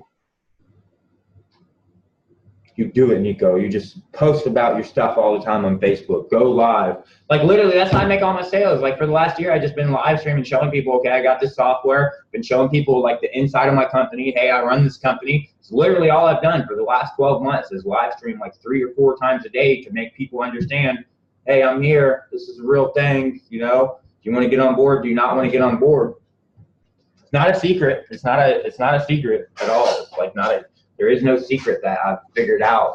Hey, this is a secret that you need to do. Just use the means that you have. If I was smarter, I would probably do the same thing on LinkedIn. I'd probably go into LinkedIn and do the exact same thing because I got more connections on LinkedIn than I do on Facebook. I just don't do it on LinkedIn at all.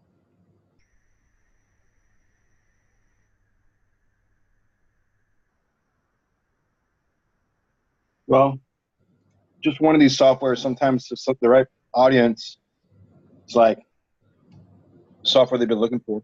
Didn't know they needed it.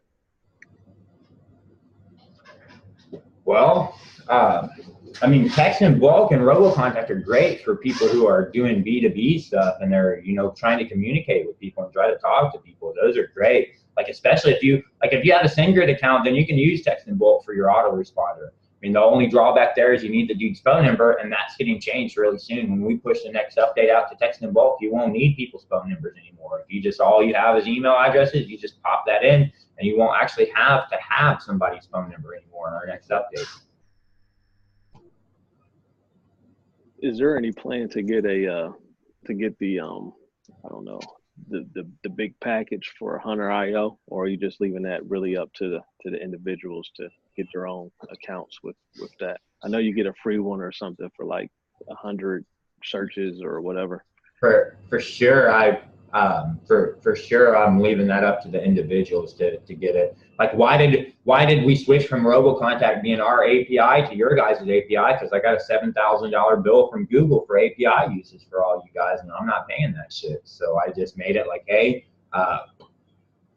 here you guys go. You guys pay for your own data. Yes, you got to pay for the tool to use the tool. That API ain't going to do anything for you. And if the tool's not worth the money for you, if it's really worth it for you to go out and fucking spend 8 hours of your day just copy and pasting shit from the internet because your fucking time ain't worth $97, well, you're not worth $97. And even your fucking spend that 8 hours is going to be a complete waste of your time, because if 8 hours of your time, a day of your time ain't worth fucking more than $97, what the hell are you going to charge your client for? Like, whenever you do find a client, what are they going to buy from you if your time ain't worth nothing? So the tool is still definitely worth it. And yes, you got to pay for the data. To me, I look at it just like I look at it just like a cell phone, you know? It's like you get that cell phone, they don't give you free data with that shit, do they? They don't say, hey, you just bought an iPhone, congratulations, you get free data. No, you still got to go sign a contract with the data provider and actually get your data. If not, your phone's almost useless. If you just go to the data provider and you just buy a SIM card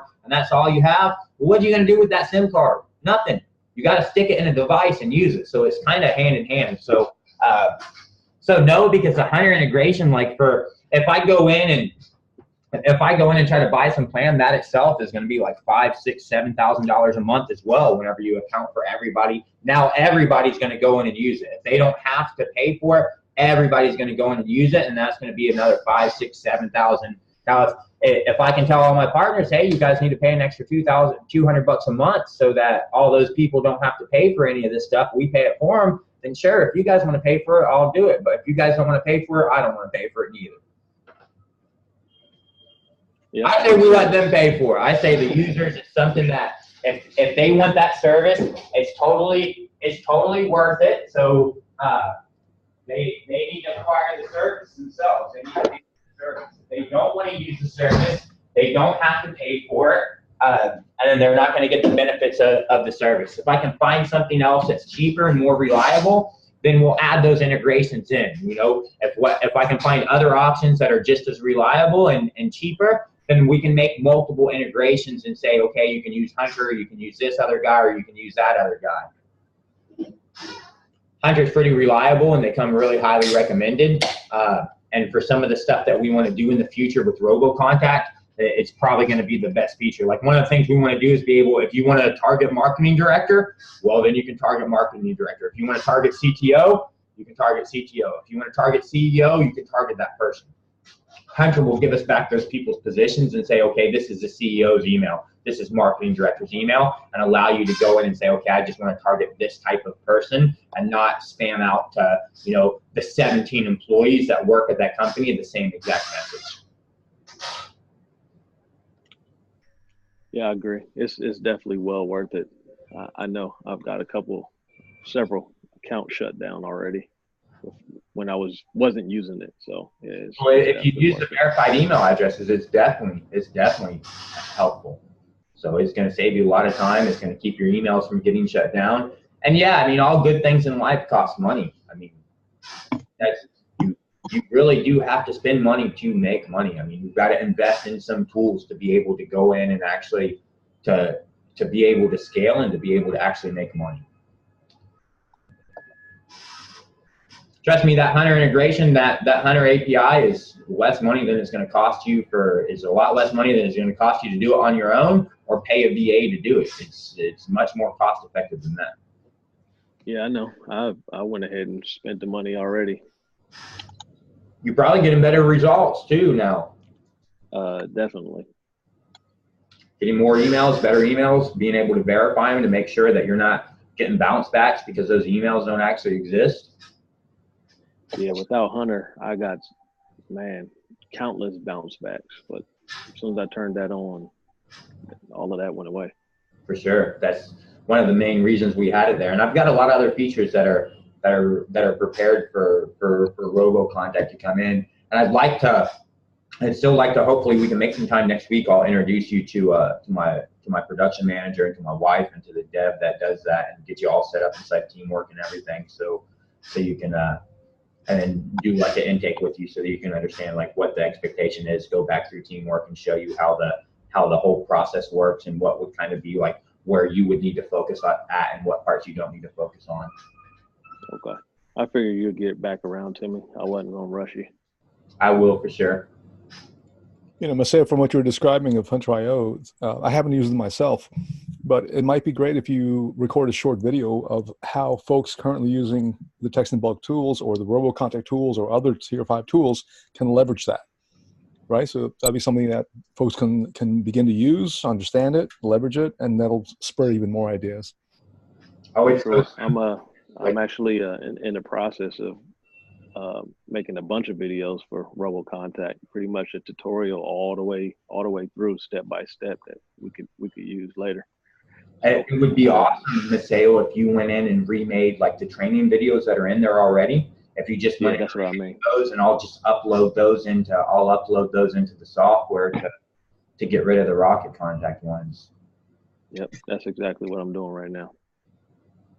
Hunter's easy, Dennis. Like you literally just go to Hunter, you get an API key, and you dump it into RoboContact, and that's literally it. And then it will now, with the Hunter API, we'll get the email addresses from Hunter instead of the website, and then Hunter will validate them and tell you if the email is good or not. And if Hunter says that that's not a deliverable email address, then then RoboContact won't send out an email to that email address because it's non-deliverable. Or if that email address is risky, because they have like Hunter, the way it works internally, if that email address is risky and they raise a lot of spam complaints, Hunter will also say that that's not a good email address for you to send information out to. So RoboContact won't send an email out to those people.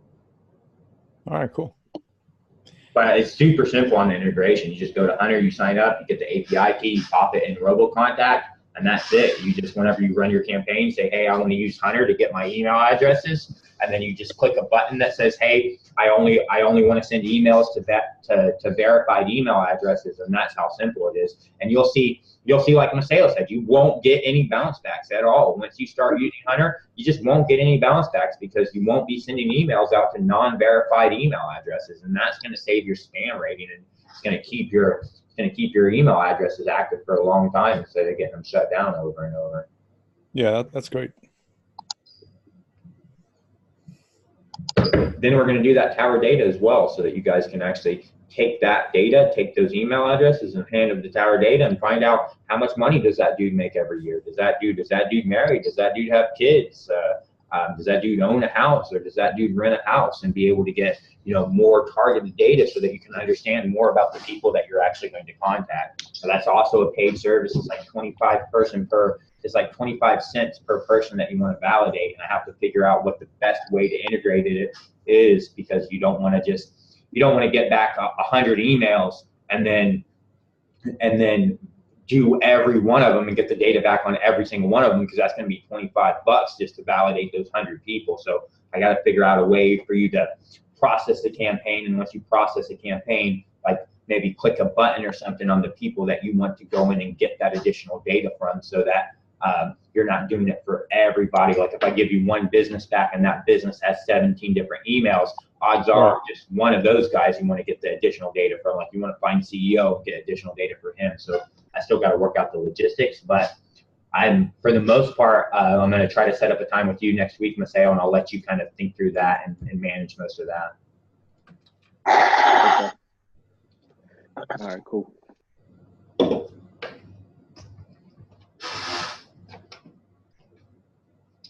So what else? What's up with you, Glenn?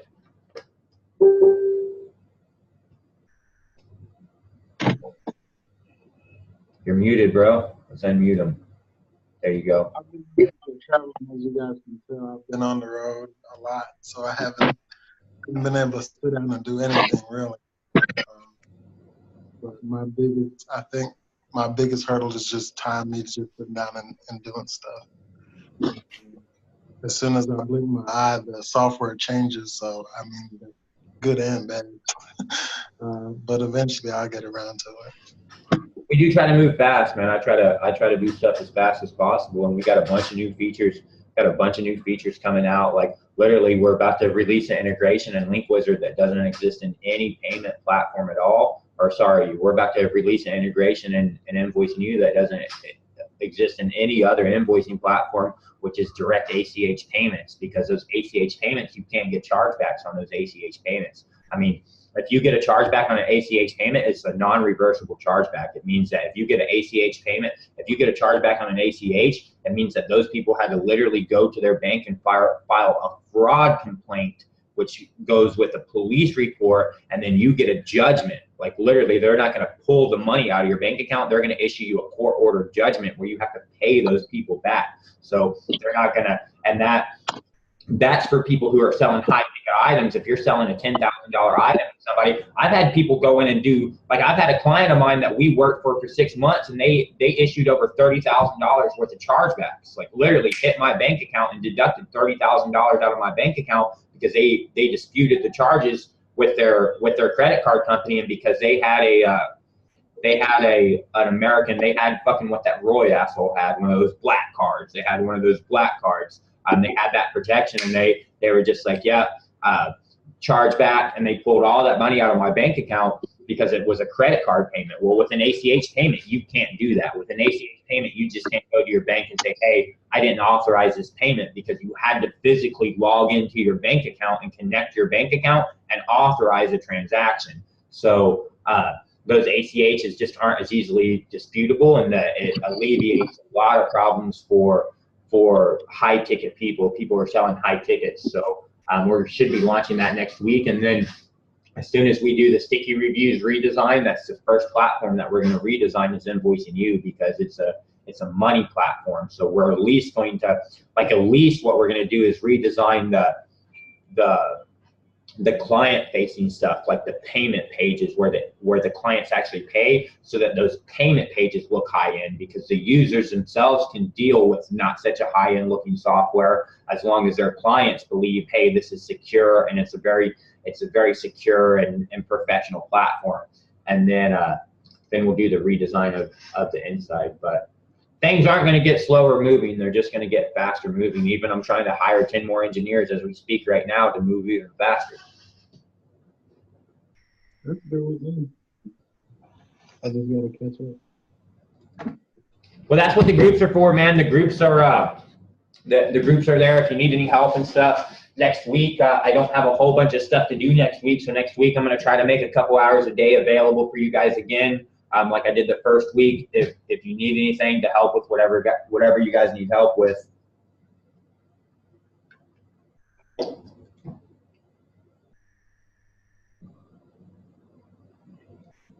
Well, cool, man. I'm not going to take any more of your time. Good talking to you. Talk to you sometime next week, bro. Have a good one, man. Thanks, guys. See you, bro. Peace.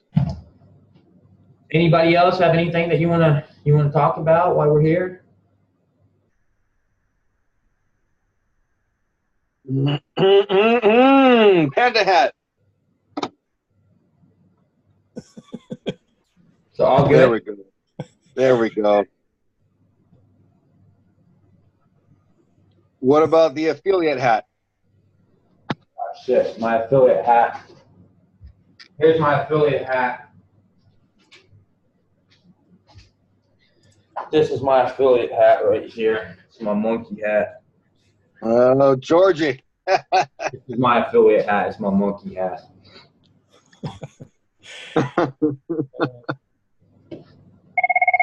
Oh, I'm sorry. So everybody good? We'll meet again next Friday. Thanks, guys. Thanks, John. Michelle, you good? I think you're good. I think everybody's good. Golden like vitamin P. Awesome. We'll see you guys next Friday then. If you need any help, just post in the group, because that's what they're for. Oh, Dennis, is the link available somewhere or only here? No, it's in the group. It's in the group as well. If you just search in the group by Dennis, you'll see it in there. Hey, is it just us three? Yeah, just us. Bro, Dennis, can I bring you in on the convo? Well, what do you mean? I know you guys are out of the marketing. I mean, I know for sure, John, you're not in the marketing, but like I want to set up a booth at like 10X or ClickFunnels or whatever. What do you think if I approach them? Can we get any like funding for the booth or anything like that? Can you guys, do you have any expertise in doing that with your background? Yeah, I've done booths before. I don't believe we're ready yet for that. I think it's a little premature, personally at least. I'd rather make sure that we're more stable in terms of just number of users, the community, the help page, all kind of good stuff going on. So I think there'll be plenty of opportunities for that, but I just think it's a little, unless you have something else up your sleeve where you can roll it out pretty quickly. But if not, you're looking at least at a $500 to $1,000 kind of investment. And, you know, we have no idea what the results are going to be coming out of that. Especially if you're going to a software company's event, and ClickFunnels, they're going to talk about, I would assume, in terms of that their back-end platform has the ability for text messaging, has the ability for phone calls and things of that nature, and they integrate with third parties. So not so sure. They're going to be the star of the show in terms of software, right? So unless the software you have is going to be coming in from a completely different angle, or will totally blow up what they have, or you already have some kind of a canned presentation that's really high impact, short and sweet, I'm not so sure that production-wise we'd be ready for something like that, or that would be the most advantageous. John's approach is very different right now. Go to where the people with money is, you know, rub elbows with them, get to know them, get them to know you, be a little eccentric, stand out, et cetera, et cetera. And he's building a great story to back all that up. So that's different. So instead of him, you know, asking people to stop by a booth, people are going to be asking, you're the guy who made 60 grand in 30 days or whatever the number of days was. You know what I mean? That itself will create buzz in the story. I would love to do that. I mean, I was spectating John when he did it. That was great. I mean, I wish I had the chops. I've never done it before myself. Like he said, just get online and start getting people out on the platform. Yeah, so I personally would love to, and it's something I think that we'll do, probably not for like 6 months, because I know that's how long it's going to take my UX dude to go into each software and make them look rich and make them look expensive. So as soon as the like right now we have functioning tools and they work great, but the world wants a beautiful tool, right? The world wants something that has a marketing background and that has something that's beautiful and aesthetically pleasing. So it's going to take us like 3 to 6 months to kick out all those designs and replace all our designs in a high-end design. And then at that point, I say, hell yeah, because we can go in and like right now, if I show the world sticky reviews and it's built on, it's built on ClickFunnels front end and it looking so generic, they're not going to take it serious, right? They're not going to take it super serious. Now, if I can log in and show them, okay, this is how it works, but that's a harder sell. I got to capture their attention to get them to go in and actually look and see how it works. So I would say, yeah, for sure. Once our softwares look expensive and once they look rich, then I would be totally down if you want to go. I mean, I'm down to fund it too, to go down and go to different shows and set up booths just to actually network with people and just to actually meet people, because you meet somebody like Tony Robbins that you can meet and network with and do exactly like Russell did and just said, hey, fucking all I want you to do is I want you to send an email out to your list, to my page, so they can put their email in and I'll handle everything from there and I'll pay you some money on the backside, because that's how ClickFunnels grew. That's exactly what he did. He went to big players like that and just bought them stuff and said, hey, can you promote your people to me? And I'm down to do that, but we're not completely ready to do that. Like Dennis said, I would like to have, like we get one shot with those dudes and I don't want to blow it, you know? Well, it's 3 months away. So 6. No, what, you're talking about Funnel Hackers? Cardone's is February in Florida. Well, we might have software is redesigned by then. I mean, I'm sure Magic's app will be redesigned by probably the end of December, as far as the actual implementation on everything. After that, it's just coming up with $150,000. The $100,000, that's what it costs to go to 10X? Oh, from booth attendance. That's what it costs to have a booth there, is $100,000? It doesn't really. That's insane. That's what he's saying. Yeah. Well, I mean, look, Russell got up there a lot, and he canvassed the whole place. He pre-framed everybody. He didn't have a booth. He was invited to speak. He just And had yeah, to go and back and he take was on order. stage. Oh, absolutely. Yeah, I would feel much better if I got an invite. If I would feel much better if they were like, "Damn, John, we want you to come speak." I'd be like, "But all right, I'll do it." I mean, if you keep going on your lives and you don't get spread too thin, you could get.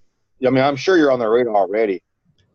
Yeah, it won't be the lives that get him there. It'll be that and the 2 Comma Club Award. Well, what right? I mean is the award and story behind it will make it extremely attractive. Absolutely.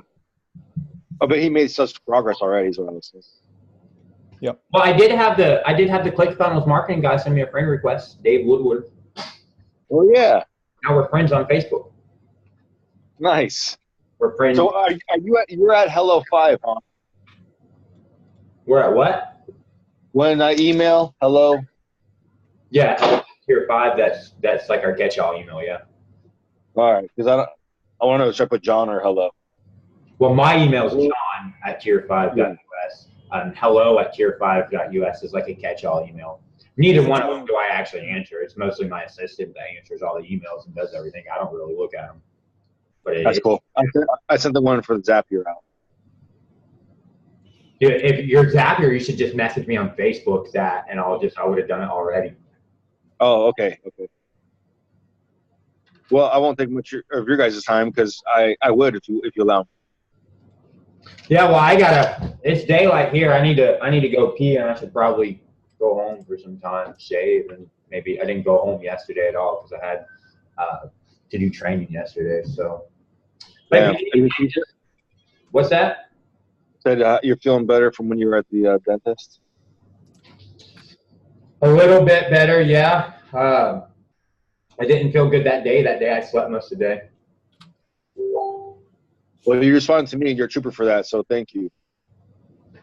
My pleasure, man. Definitely my pleasure. I'll have to go back and just send me a message with your email. I'll get you all set up on. I'll get you all set up on Zapier. Right on. Mr. Paul, it was nice meeting you. Hey, Nico. Absolutely. It's Dennis, by the way. I don't think there are any listeners here. Yes, sir. All right, man. Thanks, guys. All right, guys. See ya. All right. Adios. Bye-bye. Bye, Marie.